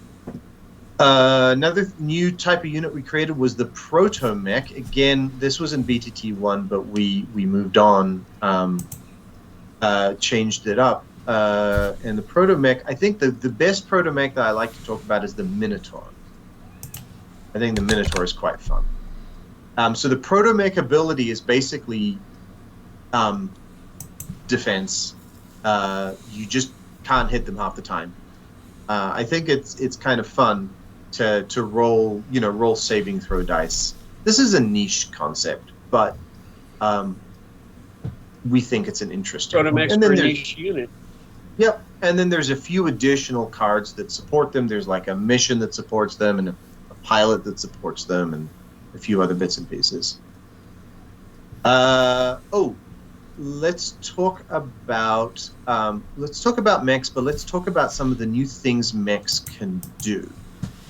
So, pull up the the Puma J. One of the things that we make. Oh, so this is a note for people using the Lackey plugin. We've gone to the clan convention for naming units, but for Lackey, just for simplicity and for like sorting, you'll still find it under the original name. So one of the things we do here is we've created AP that's more than one. So an AP plus X unit represents essentially a strategic threat on the board. It's not very good in a fight, but if you let it into your stockpile unmolested, it's going to do an enormous amount of damage. So this guy is a good example of a strategic. We don't think high AP units. I don't tend to think of them as units like you normally do. I tend to think of them as strategic threats. They can't defend me very well, and they can't get in a scrap with other units, but if I can slip them around the side, then they will do a lot for a low price, right? Because AP is cheap in terms of pricing a unit. So this thing only costs 3 and can deliver 6 damage to the stockpile, but if somebody stands in front of it, it isn't very good. Let's see, what else? What other cool stuff? Check out the Anubis 3T. We've created the keyword stealth. Each unit assigning damage to the unit in battle gets -1 attack. This is for like Liao style stealth armor. Mm-hmm. What else is good? So ATM and MML. A good example is where's a good one? The Balius C is a good example. It's got two new keywords. ATM is basically an ability that allows you to convert attack to missile. Mostly, this is just useful to get over the top damage. It doesn't cost much of anything. And Quad allows you to gain armor. You know, this is like if you hunker down. If you have the initiative, you can be in the right place at the right time for the fight and hunker down, and you can get a little bonus armor. That's a fun thing. Chester, what other unit stuff do you think is interesting to discuss? I think we've gone through most of it. I'd have to have my cards laid out here in order to answer that question. I'm overwhelmed. What's the one that's one cost that you always play, and it's a 0-1-1 or something or other, but it's got everything stacked on it? Which one is it? Oh, the Odin. You have the Odin up there. It's a vehicle. There's a yes. fun. Oh yes, it's a clan vehicle. It's a generic clan. It is a ton of fun to play that baby. A lot more clan vehicles in this thing. Mm-hmm. By the way, my favorite clan vehicle is the Mithras, because I wanted to give the clans something in the swarm territory. It's a free deploy to attack unit, and every clan can use it. Basically a bulldog, but it's medium, moderate. But it's medium. Yes, yeah. That's right. Yeah. But the clans don't have anything like that, so it's a new thing. If you pull up the Anhur BA transport. The what? Sorry. It's a vehicle, Anhur, ANHUR BA transport. Okay, gotcha. Yes. Yeah, so we've introduced transport VTOL, one battle armor, not assault or quad, right? There are now quad battle armors and assault battle armors. One regular battle armor gains the unit speed and VTOL. So basically an Anhur plus a regular battle armor can go over and attack and kill one of your resources. We think that we went back and forth on whether this would be reasonable, but we concluded that it wouldn't be so much of a problem because both the VTOLs that you use and the battle armors that you use are both coming out of your non-mech. You only have 10. Yeah, that's right. So if you built an entire deck out of transport VTOLs and battle armors, I think there might be a problem. But if it's 5 transport VTOLs and 5 battle armors, I think it's not that bad. One of the things that we've done is we've tried to give every playstyle new tools, but also tools that work against them. So, for example, this is a resource killing machine, but there are also now resource defending cards in the command cards. There's one, I think, there's a terrain that doubles the armor value of all cards in the command post. So what's the one that's heavy security that you have to go through it? It's either heavy security or it's hardened defenses or something. Yeah, we'll get that. We'll get into that when we get into the commands, because the commands, there's an enormous richness there that I really want to get into. Battle armors, we didn't do much except for adding some new unique. Well, we've got a variety of battle armors, including especially inner sphere battle armors, and particularly for the Word of Blake. But we've also added several new unique battle armors: Jake Kabrinsky, Melivi Fletcher, Teresa Del Villar. All of these are, and Lincoln Osis. All of these are, trying to work off of the idea of Paul Moon to create unique battle armors. I think they work particularly well. Ghost Bear, Hell's Horses, and Nova Cat get these unique characters. And each of them has some form of additional survivability. So, for example, Jake Kabrinsky's a regular elemental, but when he's scrapped, you can put him on top of your stockpile. Lincoln Osis has got 6 structure and 4 attack.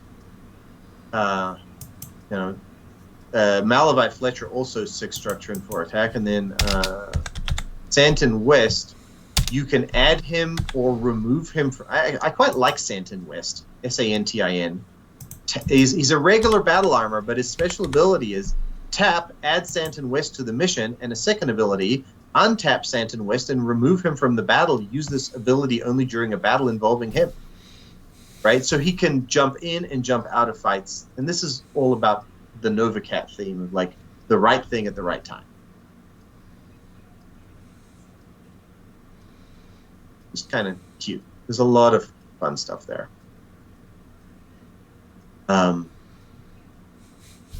Shall we jump into command cards? Because this is where there's an enormous amount of important things happening. I just had this vision of Santon West just popping in there thinking, oh, I don't like the look of that Mad Cat, and hopping out again. It's literally exactly what you can do, and you can do it ad infinitum. Right? Because he taps to join, and you can untap him to leave. Yeah. It's like the train spotter of mechs, where people go around jotting down the train numbers because they're all unique to say, I've seen that train, I've seen that train. Right. And he goes in and sees all the mechs and jots down the numbers and then hops off again. Fun fact, you can use him to get +1 initiative across the board by popping in, using jump, and then leaving. Yeah. Right, so commands. Let's start with alliances, because we've done a lot of interesting things with alliances. The first thing we've done was we've added all the periphery states. All the major ones. All the major ones. You can't say you've added all of them. So, for example, if you pull up the Magistracy of Canopus, that's a good sample case. So, the standard periphery alliance clause is you must always pay assembly asset costs and may not have more than 2 copies of any non-support card in your deck. That's all the periphery alliances have that. Then they get to add some number of cards from other factions. In this case, it's up to 10 Lao and Marek units, but no other affiliated cards. And then some bonus special ability. In this case, your vehicles don't scrap except for a 6, and your mercenary contracts are free. Another good example that I particularly like is the Outworlds Alliance. They get Davian Karita cards, and their special ability is arrow fighters don't deplete. Or the Torian Concordat, whose special is your vehicles do not roll for scrapping and just get logistics.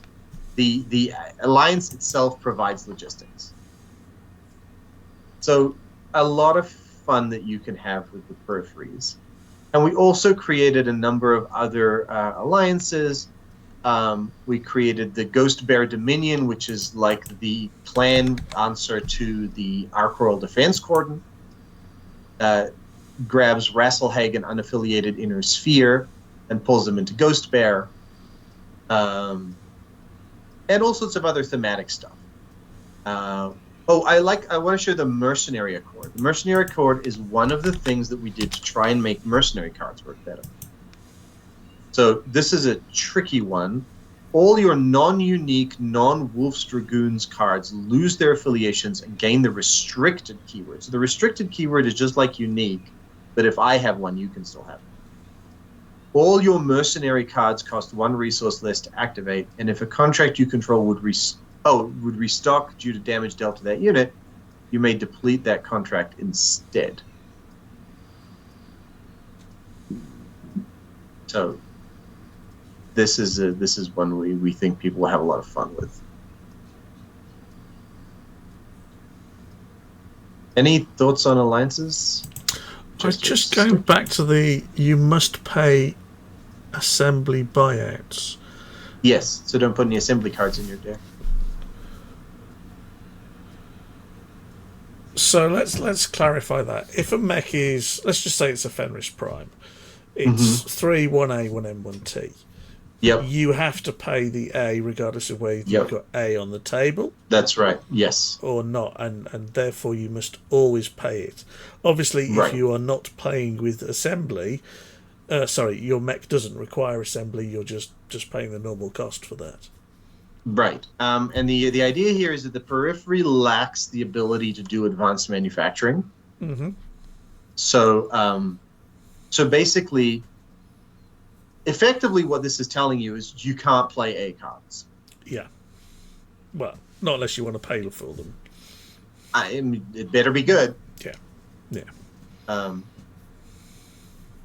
A number of our alliances also are about, they're not really alliances in the sense that they are, they're basically, we've embraced the idea of alliances as being a way to change your deck. So we have alliances that allow you to pull clan cards, limited quantities of clan cards into Innisphere decks, limited quantity of Innisphere cards into clan decks. The idea being that the balance of tournament play is that alliances are permitted. With the exception of the Star League and the Invading Clans. Okay. In fact, potentially even encouraged. You should feel free to. Let's see. One of the things that we have tried to do a lot with is artillery. So we wanted to change. We wanted to make artillery's, long tom batteries work better. So instead of repricing the long tom battery, we again just added, right? So for example, Battery HQ is a restricted card, Battery Headquarters. Choose any artillery card in your hand, put it into play. That's a tap, doesn't count as a deployment. Or untap up to 2 artillery cards you control, right? And because it's an artillery card, but it's also fetchable because there is a resource that lets you fetch artillery cards. So the kind of the combination would be something like get the war funds to get the ordnance officer, which is the resource, use the ordnance officer to fetch the battery headquarters, and then start playing artilleries for cheap. I'm not sure how well... Michael, did you explain how restricted works? Yes. And then if you want to defend your artilleries, artillery revetment is the way you do that. It's a terrain, but it's also an artillery card, so you can pull it with ordnance officers. And it's a 4/4. You can redirect any attacks on artillery to the revetment.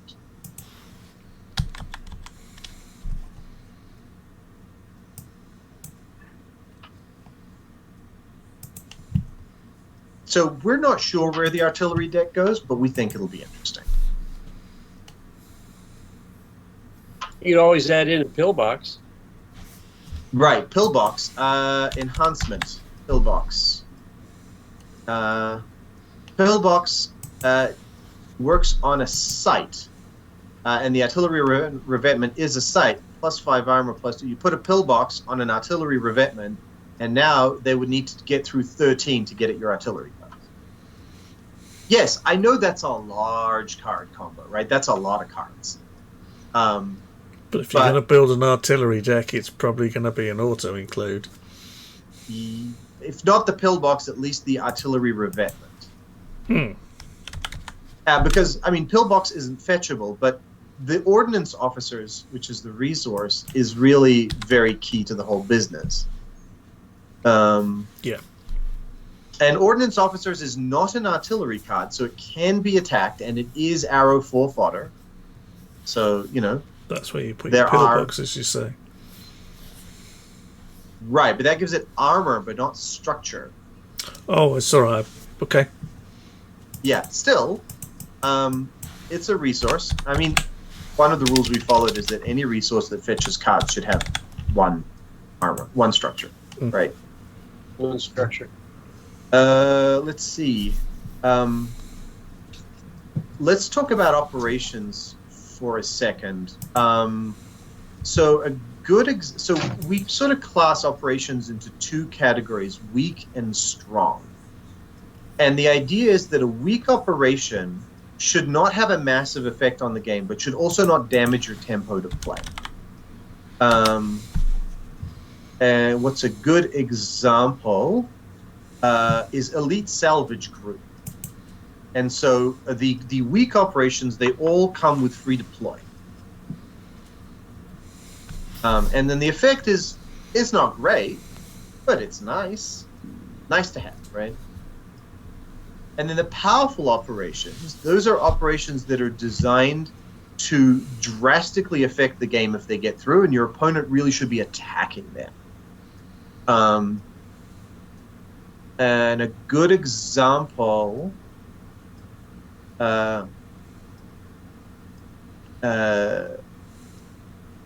key to enemy codes.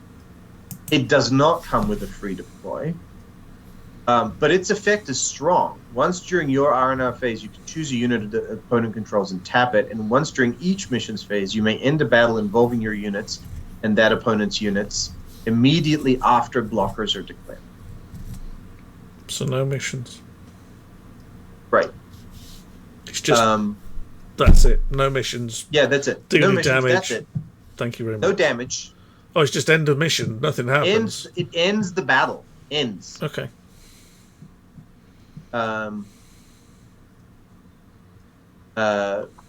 So yeah, our operations, the weak ones, nice to have. The strong ones should be attacked, because if you don't make a point of trying to take them out, then they will have significant effects. The problem with operations was always that they just took too long to affect the game. Yes. Right. And so now the ones that will be a tempo hit they'll be a MacGuffin on the table, right? If I put down key to enemy codes, I'm taking a tempo hit. You probably want to do something about it, though, because if I survive until key to enemy codes comes into play, I'm going to have a significant advantage. And then I think the last thing that I really want to talk about is doctrines. Doctrines are something completely new, and they're a late arrival. They do not exist in BTT 1. A doctrine is kind of like a legacy. So a good example is Ground Force Command. So all the doctrines, they're basically, they're legacies, but they key off your units, right? In this case, you can only have one in play at a time. Ground Force Command, if you control no vehicles, scrap this card, otherwise you can't be scrapped. And it's usually just a straight passive buff. Your vehicles do not make scrapping rolls due to the vehicle keyword. All your vehicles gain +1. I think the interesting thing here is, unlike some of the clan casts, this returns the other doctrine to your hand.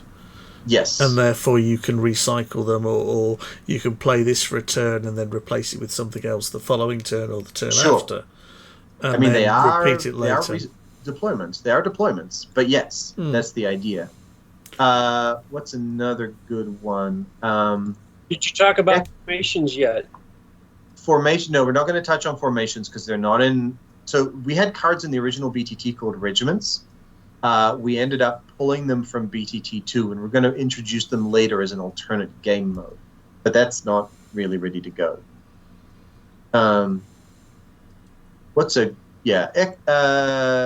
Let's see. What's a fun You talk one? about the scenarios.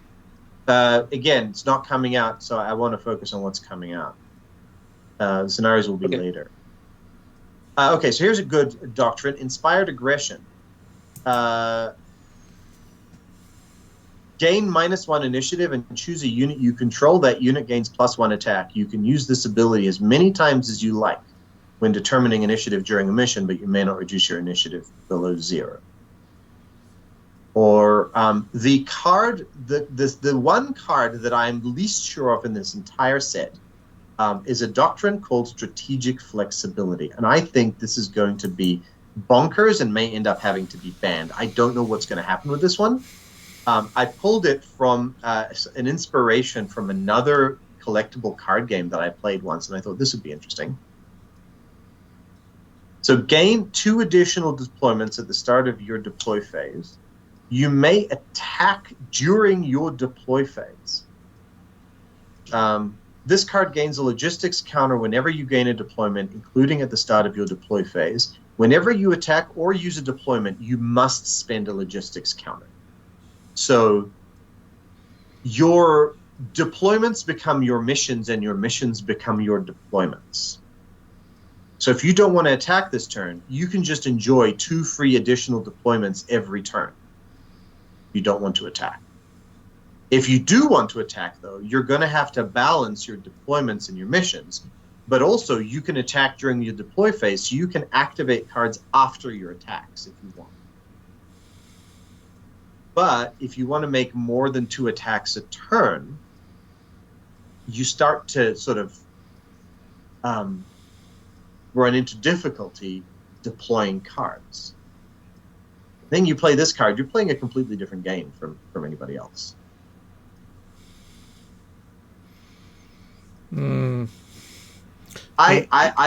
Evil thoughts. Sure. No, I think that if there's any card that ends up banned from BTT, my money would potentially be on this one. Because it allows you to supercharge a defensive deck.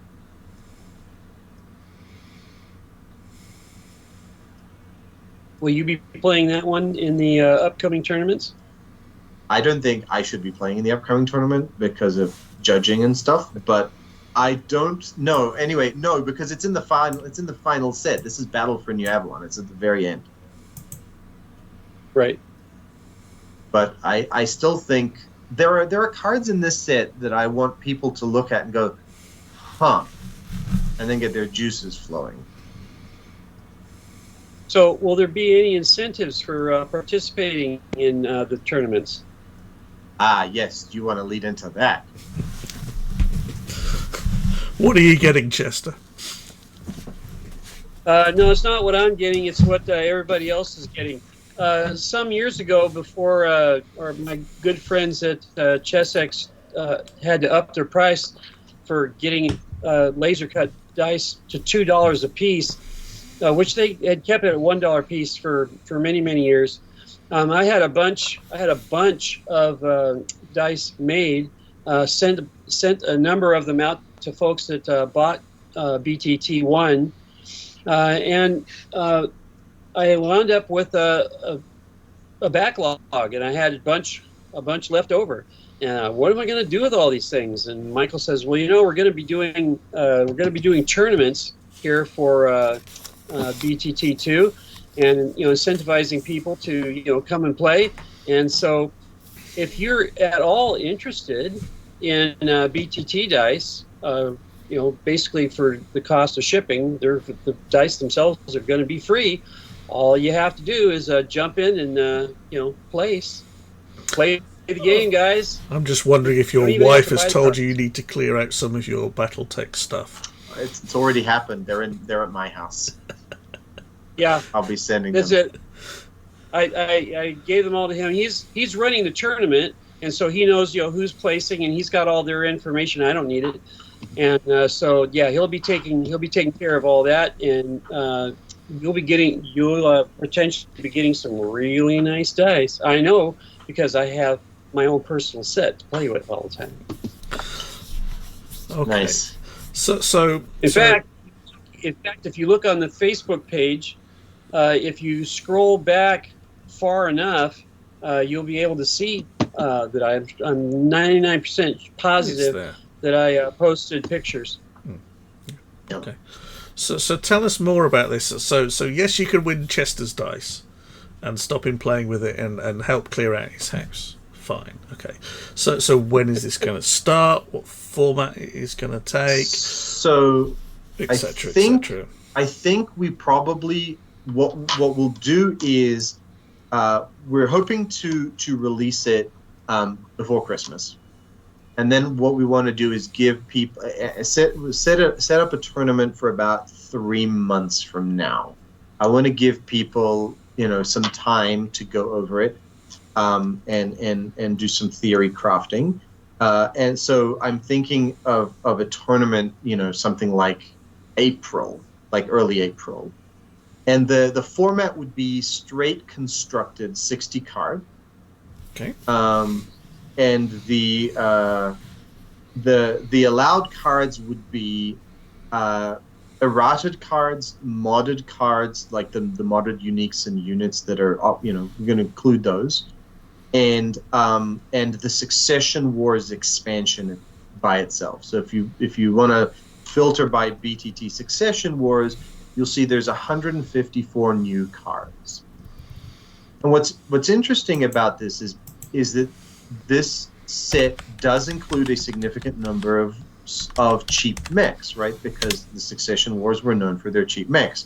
But we've also included a significant number of anti-swarm cards. My personal favorite is, I believe it is Broken Arrow. If you look up Broken Arrow, you'll see that it is, it's a good anti-swarm card.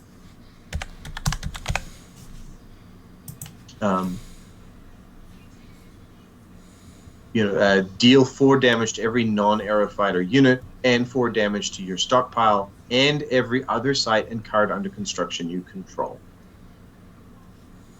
So we thought a lot about how to deal with swarms in the meta, and one of the things we didn't want swarms to be unplayable. We wanted them to be functional but not overly dominant. And the conclusion that we reached is that you needed a range of cards that were good in general, but particularly good against swarms. And then you also needed a few hard counters. So a good example of a card that is good in general, but particularly good against swarms is Rocky Gorge, right? Everybody uses Rocky Gorge against swarms because the damage scales. And so in order to attack a swarm with a good but excellent against swarms, we pulled out a couple of cards that attack card draw and attack deployments directly. So if you pull up the cards Sustained Pressure and Logistical Interference, both of these are cards that where's Sustained Pressure? I'm just pulling it up myself. One of my personal favorite cards. Yeah. So these are both cards that are playable in general. So Sustained Pressure, each time an opponent draws a card, they must scrap a card from their stockpile. Right? If you're playing against a normal deck, this is a little cheapo piece of artillery. Right? Nothing super special. If you're playing against a Hidden Reserves deck, you are going to wreck them if they don't take this thing out, especially considering you can play multiple copies of these down on the table. Right? Hidden Reserves, if you've got a copy of this, Hidden Reserves is now doing 6 damage to their stockpile, not 3. And then Logistical Interference, this, by the way, is a good example of how we're using politics, right? It's cheaper, but it has a politics buyout. This card isn't too shabby, even if you paid the politics buyout. But again, it's just directly attacking deployments. Each time that opponent makes a deployment, they must scrap a card from their stock. So we figure that between Logistical Interference, Sustained Pressure, and Broken Arrow, we have a pretty good set of anti-swarm options for any player, and those all appear in the Succession Wars. Succession, yes, right, and that's very intentional.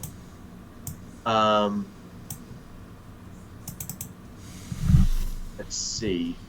Are there any good terrains in the Succession Wars expansion? Oh, so there's Fortified Strongpoints. This is another good anti-swarm card. Fortified Strongpoints, it's a terrain, costs 3. Can't be in the patrol region, but otherwise. If all attacking units are scrapped at the end of the battle, you may untap one of your engaged units. Use this ability only when blocking and only during a mission whose target is in the region. Right? So the idea is that if you play one big dude, a dude that's big enough that his attack will wipe out one of your opponent's swarm units, then your opponent is going to be forced to bunch up. Otherwise, he'll be feeding his swarms one by one into the meat grind. Yes, because they'll send it in. This card will mean you'll block, kill it, and then untap your blocker. That's and then right. The next time they do it, you repeat and repeat and repeat. Yeah. Right. Now, that said, we did also create an anti-terrain mission card, but that one doesn't appear until much later. If you're interested, Security Ghost Images is a mission card that allows you to delete a terrain.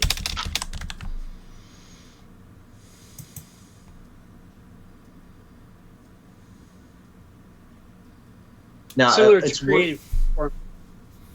Sorry, go on. Similar to creative terraforming. Gets rid of the terrain. Now, I think it's worth noting, actually, we might need to fix this card because it says when you attack a site enhanced by a terrain card. What we actually mean is when you attack a site in a region enhanced by a terrain card. So I'm going to make a note of that. Ooh.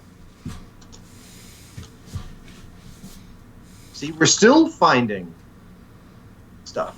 But yeah. As we speak. Yes. But yes, the Succession Wars is going to mostly focus on the inner sphere and on meta-adjusting cards that we feel could not wait. Like the anti-swarm meta-adjusting cards.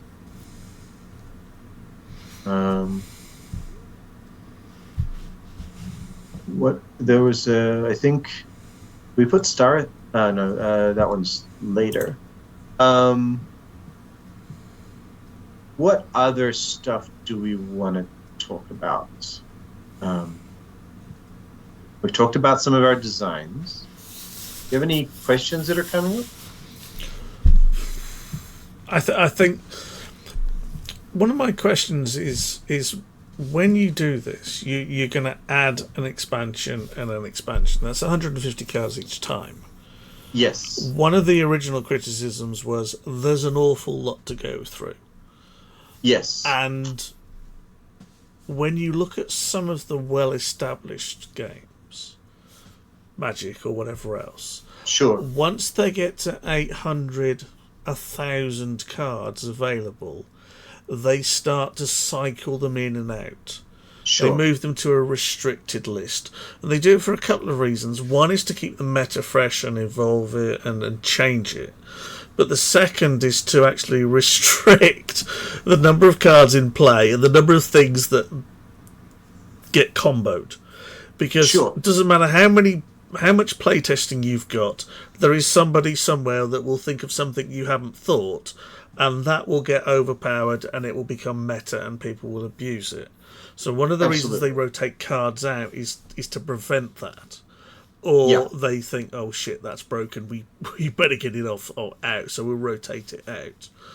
Are there any plans to do that? The answer to that, no. There are no plans to rotate cards out. So if you look at the original 800 cards, you can pretty much throw away about 200-300. So let's say we're down to 500 things that are playable. You add about 1,500, you end up with a total of 2,000 cards at the end of the day. Mm-hmm. I think that's reasonably manageable if it is introduced sufficiently slowly. One of the ideas that I have is that we wouldn't actually run one tournament per expansion. We'd run two. Now, this would mean that it would take a long time, right? Mm-hmm. So you do something like a tournament for Q2 of 2025, and then another Succession Wars tournament for Q3 of 2025, and then we move on. Now, this means that instead of taking like 3 years to get through, or 2.5 years to get through the thing, we'd be looking at more like 5. But I'm relatively comfortable with that. I want to give people time. We talked a lot about whether we should have just done a slow release schedule in general, and we decided against it because we don't want to be working on this for the next 5 years. What we intend to do as the meta evolves is we intend to make adjustments to cards that are overly powered, but we're very aware that it will take players to figure some of that stuff out.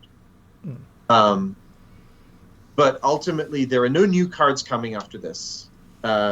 sorry, let me rephrase that. We have some new game modes coming, scenarios and formations, and we have some cutting room floor stuff, which is just little tiny bits and bobs. But essentially, for the next 5 years, from my perspective, my job is to curate this card set and make sure that nothing super OP remains super OP. We're not planning to expand it beyond this. Okay. Have you thought, for example, doing some sort of seal type thing with, instead of a pack of mercenaries, a pack of mech warrior, and a pack of crusade, 3 packs of the particular expansion, and in order to focus or find more of a critical mass of cards in order to playtest more of them? So one of the things that we did was, we didn't just give each card an expansion, we gave each card a rarity. Yes. So if you open up any card, you'll notice that some cards have, in the bottom right corner, you'll see a circle, a diamond, or a star. Mm-hmm. And I want to shout out, one of our great collaborators, Mitch, who he was our lore master. He helped us with a lot of stuff, but one of the main things that he did was he helped us guide things into expansions and rarities. So there are, of the 154 cards, exactly 1/3 are common, 1/3 are uncommon, 1/3 are rare. Now that means nothing from the perspective of printing cards, but from the perspective of sealed, this whole thing is sealed deck ready. I mean, sealed booster ready. Yeah. Gotta love Mitch. Great guy. Gotta say that here. I love Mitch. Yeah, he's got a vanity card. You want to see? What's his vanity card called? The vanity card is called Dennis Brimstone Mitchell. Just look up Dennis. Yeah. You'll find it. That's got a good piece of artwork on that one. Yeah. Each unit. Yeah. Go on. Sorry, go on. All I was going to say is, if he actually watches this, he's going to catch his ears on the door frame when he walks out. But I gotta love Mitch. Yeah. So the unit card isn't that, the pilot card isn't that interesting in its regular fighting effects, but he brings his crew is the difference. He can bring up to 12 non-unique Russell Hagen or Karita affiliated mechs into the deck. So he's a cross between a pilot and an alliance. Yeah.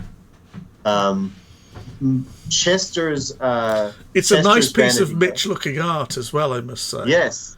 We did fight that especially worked quite now well. He spent 12 months in the gym. Yeah. Right. So Sorry, Chester's vanity card is Star Captain Hendrix. Yes, I managed to put that on the screen earlier. I must admit, Chester, you do look slightly cyborgy in this one. Yeah, well, if you've seen the extras of my back since my surgery, it's a little bit more right on than I anticipated. Life imitating art, buddy. Yeah. There you go. And then my one is Star Captain Van der Vecken, which is my old handle from. You're looking a bit suave there, I must admit, Michael. I used to play EVE Online, and this is just my character portrait from EVE Online. Yeah, it's the slightly goth stroke Indian makeup that's worrying me a bit, Right. Okay. I love the quote that we put in here. Sorry? Go ahead. Oh, the quote. I never know where he is. Here he is, so he sure gets results, though. So he is a Morgan Kell that does not go away, but cannot be used on the stockpile. Fair enough. Yeah. It's and then Mark he's a green budgie as well. Yeah. Yeah. Mark has a vanity card. No prize to everybody that knows where the Van der Vecken name comes from. Let's see. Where's Mark's one? Mark has the only mission vanity card in the game by special request, the full Monty. Yeah. That's fair enough. How appropriate. Play only during a battle. Choose an engaged mech. It doesn't deplete from Alpha Strike or Mask. It doesn't take overheat damage. It doesn't suffer negative effects from jump. And then 50% chance of getting the card back at the end of the mission. Bit of fun. Yeah, bit of fun. Yeah. let's see. What other cool little Tech Head Laporte. What's that? Tech Head Laporte. Tech Head Laporte is for Terry, one of our collaborators. We haven't seen much of him lately. But yeah, he did a ton of artwork for the Aerofighters and some others. Yeah. So he's a plus X attack pilot. X is the number of enhancements on Laporte's mech. Enhancements to be played on that mech may be activated for 0 base cost. Any enhancements scrapped from play during a battle involving Laporte may be placed on Laporte's mech as long as the enhancements are legal to play on that mech. I'm struggling to find him. So. It's a single quote. His name starts. You might find him under TECH. Yes. There's a quote. Yes, Tech Head. Yes, that's right. Yeah. Right. Laporte's controller gets to steal. So he's a scavenger. He gets to steal all the enhancements, and you can play any number of enhancements on him. I love the picture. It reminds me very much of the mechanic guy in Borderlands, crossed with Tank Girl. Right. There you go. Our other fun one. That is a compliment, by the way. If you just see this, yeah. What was that, Chester? Our other one is Mech Warrior Connor for Alexei. Oh, yes. Alexei from our Russian friend. Russia. Pilot. He's a math genius, along with Michael, who went through and corrected and fixed the cardverter. Cardverter. Yeah, made a lot of difference. The original cardverter was before our time, but we've distinctly upgraded it. Alexei gains long range 2, and for every 2 points of damage dealt by him to a stockpile, choose and remove a card in that player's scrap heap from the game. Just a fun little thing. Yeah, it's quite vicious. Yes. If it's removed, you can't BMC it. That's exactly. We've got a couple of cards in the game that allow you to remove. There's a mission where I think which allows you to do that as well. Let's look at Gustav, Champion of Solaris. Yep. That piece of art looks a lot like him. It's still got that Borderlands vibe, but I know what you mean. It's from something older, and he's basically as good as you want to make him. Yep. And if you want Underworld connections, you can give him steroids and make him tougher and tougher and tougher.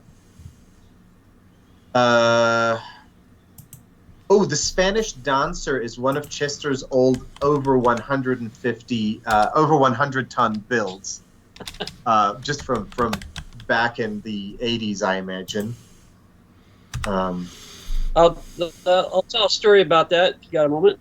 So back in the day, mechs were not made over 100 tons. Not a lot of people spent a lot of time making their. This was the miniatures game, making their own mechs. It was a kind of a little bit of a hassle. The rules for it were kind of iffy. I sat down and made a matrix where all you needed to know was how big do you want it and how fast do you want it to run, and then you would find the cross section, and that would tell you how much tonnage you had left over in order to equip your mech with. Sure. Well, I kept working on the matrix and working on it because it was just it was such a simple mathematical thing that even I could do it. I got down to the bottom, and all of a sudden there's only a couple of squares left, and I went to look to the side, and I went, wait a minute, I went over 100 tons. In fact, I could go all the way up to 150 tons. I thought, well, that was kind of cool, because back in the day, in the early days, they started out with battle droids, and the miniatures were about 10 to 20% larger than the ones that they standardized later when they went to BattleTech. And so I had one of these extra large Marauders, and it looked like about 150 tons compared to the 100-ton one. So I thought, all right, I'm going to do it. So I made my own 150-ton mech. It turns out 130-ton, this guy. Was it 130? This guy's 100. Well, we've got 130 listed. Okay, that's fine. It's been 20 years. Yeah. The difference was this guy. If he got close to you, and he kicked you, he did a little over 40 damage on the kick attack. Right. So I started calling him the Spanish Dancer and had a lot of fun with him. So that was my vanity contribution there. They later did a number of over 100-ton mechs. We've got about Well, look at that. We've only got one other. Only one other. We'll get there in a second. But I do want to say something interesting about Alpha Strike. One of the things that we did in the new cardverter is we recalculated Alpha Strike. Alpha Strike was overpriced in the base game. We recalculated on the basis of the opportunity cost. So in a sense, it used to be that something like you had Alpha Strike +4, that was a 2 resource value, right? And if you put Alpha Strike +4 on a Saladin, that's way better than if you put Alpha Strike +4 on a Cerberus, right? But it was, just Alpha Strike divided by 2. It was incorrectly done, and it led to a lot of good Alpha Strike mechs not being played because they were too expensive. Mm-hmm. So in the new cardverter, the Alpha Strike is based on the opportunity cost. So if, for example, if a unit has an attack of 2 and an Alpha Strike of 2, then you're giving up 2 attack next turn to use the Alpha Strike of 2 now. So it was, it's cheaper than if the unit has an attack of 6 and an Alpha Strike of 2. At that point, the Alpha Strike is almost free because you're hardly ever going to use it. You're only really ever going to use it one time, and that's when the unit's about to die. Yeah. Whereas with a Saladin, the Alpha Strike is use it every single time because the opportunity cost is just so low. Smaller, so on the bigger units, the Alpha Strike cost is actually reduced, which makes them slightly more viable. Yeah, that's right. Just for reference, your Spanish Dancer is actually coming in at 100 tons on Lackey, even though it's 130 on the actual card great. itself. Let me fix that. Fixed tonnage. Wow. Good. But I do want to show you an actually canonical Mega Mech, the Omega. Franken Mech. No, the Omega. The Omega is a real thing. Yeah, because the mass on the Franken Mech is unknown, which is why I've just filtered on that. And yes. Yeah. Okay. So the Omega is. We'll talk about the Franken Mech. He's done with it. So we put the Omega we put in the Legends, with the black and yellow chevron is Legends, and what that means is not tournament legal. Mm-hmm. Right, Legends where we put the vanity cards, where we put the lambs, and so on. So the Omega it's got a built-in intimidating paint job. It's a 4-asset mech. This is not designed to be played. It's a legend, right? You might write a scenario where an Omega starts the game in play, right? Just to do something interesting with it. But this thing is not designed to be played. It's just a bit of fun. If we want to talk about the Franken Mech, though, the Franken Mech is just another little bit of fun. Yeah, the Franken Mech comes from Battletechnology magazine. I think it was issue number 4. And the guys that were writing the magazine way back in the day when Battletech was just getting started, somebody put together the feet or the lower torso of a rifleman and the upper torso of a Wolverine, and so they called it a Franken Mech. People were going to salvage yards and putting together mechs and all together. I found this very weird, hilarious piece of artwork. It's like, what the heck is this? It's pieces of everything, and I thought back to the article. Back in Battletechnology about the Franken Mech, and so I thought, that's a little piece of lore, of history, of BattleTech history that this has got to go in there, and with the art piece, just the card came out perfectly. Just something for a little fun. If you're interested in the balance point of this, it's at 2. If you discount the fact that you have to discard 3 mechs in your scrapper, you don't treat that as costing anything, then the balance point for resources for this thing is it's not 2. I think is let's see, it's 4. So at x equals 4, it's 2, 8, 4 for 4 slow, which is about right.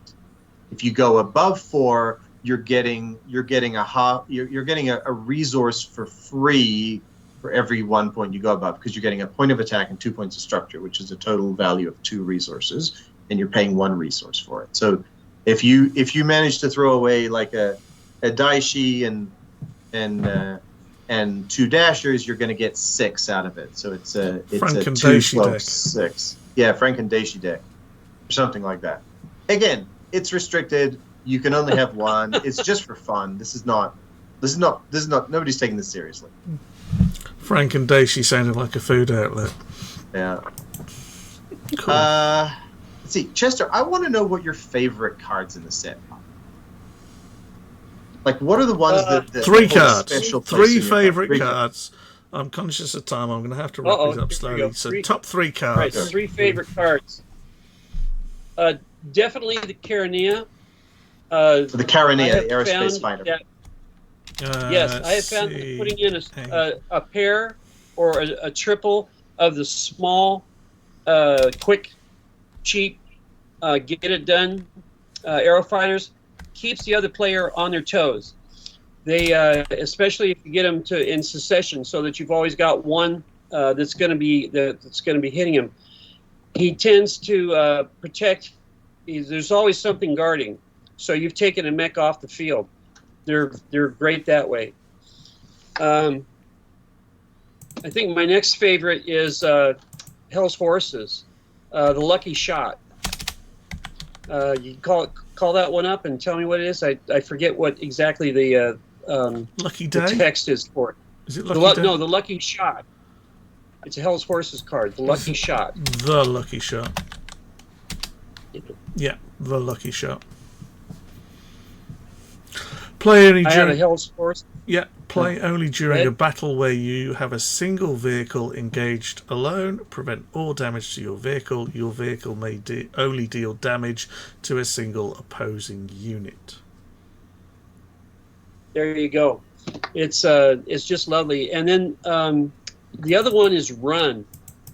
And Run comes from my experience playing the miniatures game. We used to have a little thing that we liked to do whenever there was an atlas on the table, and whoever was running the atlas just thought they ruled the roost. So we figured out a little trick that we did. Oh, you're one of those.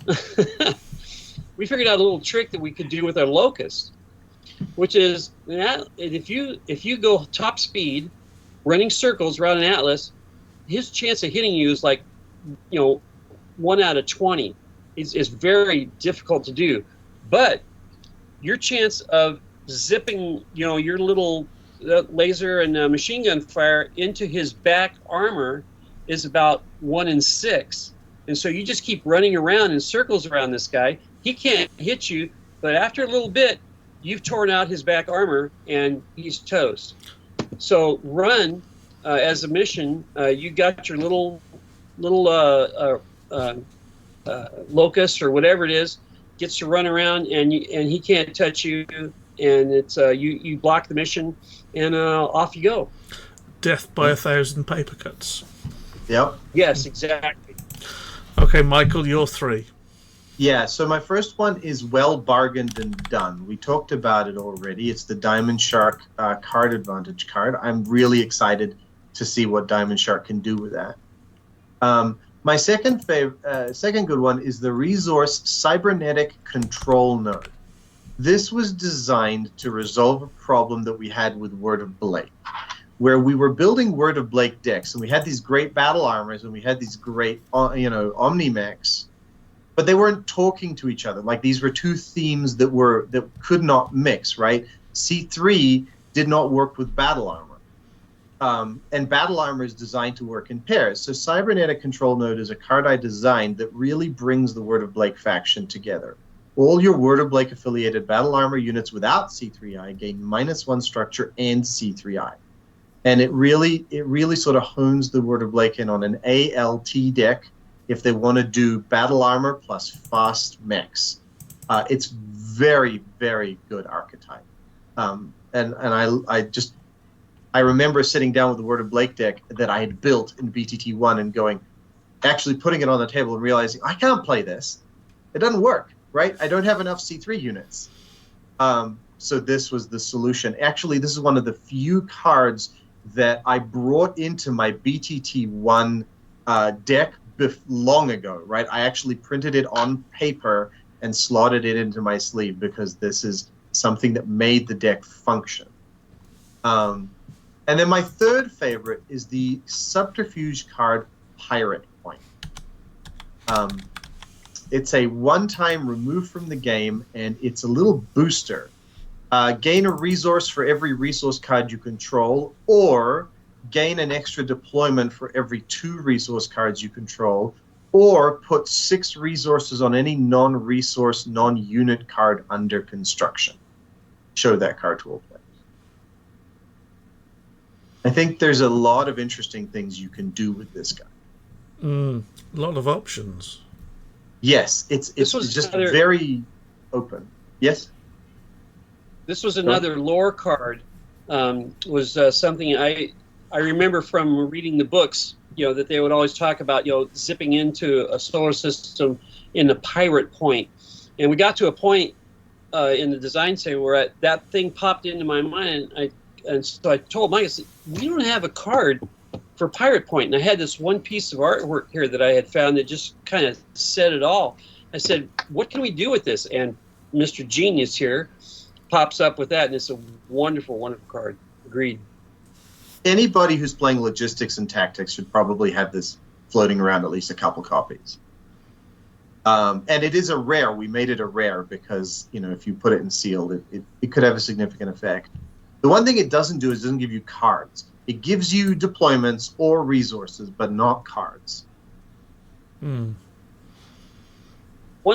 last thing that I would like to bring up. If you get the one of everything set, okay, absolutely consider making a cube. If you don't know what a cube is, look up Cube MTG. It's a standard format for Magic. Basically, it is you have one of every. You have this bunch of boosters in a set. About anywhere from 360 to 720 cards. Each individual card, there's only one of them in everything. So basically it's a singleton type format, but you have no idea what you're going to get. And you sit down and you do the little draft thing. We did this a couple times down in the Bay Area. It was amazing. It was more fun than human beings should be allowed to have. So if you have no other desire than just to own the cards, have them made for yourself, absolutely consider making them into a cube. I guarantee you will enjoy the experience. Yeah, I think Michael Dance has done one recently, hasn't he? A cube, which cubes are a great way to go down pretty well. Cool. Right. Well, I'm going to have to wrap it up there, I'm afraid. Real life calls. Absolutely. Thank you for all of that detail. Hopefully we will see this in the next fortnight, and look forward to the announcements and potential of playing with lots of people using lots of new cards. I can't wait to see how much you break the meta with some of these things, Mark. Oh, well, I'm tempted now. I guarantee you, if anybody does, then he'll be there. Front row. Alrighty. We'll see how we go. So, gentlemen, thank you for your time. Thank you for that. Thank you for all the information. I wish you all the best of the luck. I hope it goes well. And hopefully we'll see some stuff soon, and we can, instead of mulling over all of that Christmas cheer and when we've eaten too much turkey, we can sit and look at all the cards and start and come up with evil plans. So, cool. Absolutely. Well, now one last thing here, okay? If you having a problem telling the spouse or the parents or your best friends, they just can't decide what to get you for Christmas, guys. Okay, start making your little checklist. All right. All right, Chester, All I'll right. look forward to my Christmas present. Thank you. All right. See you all soon. Take care.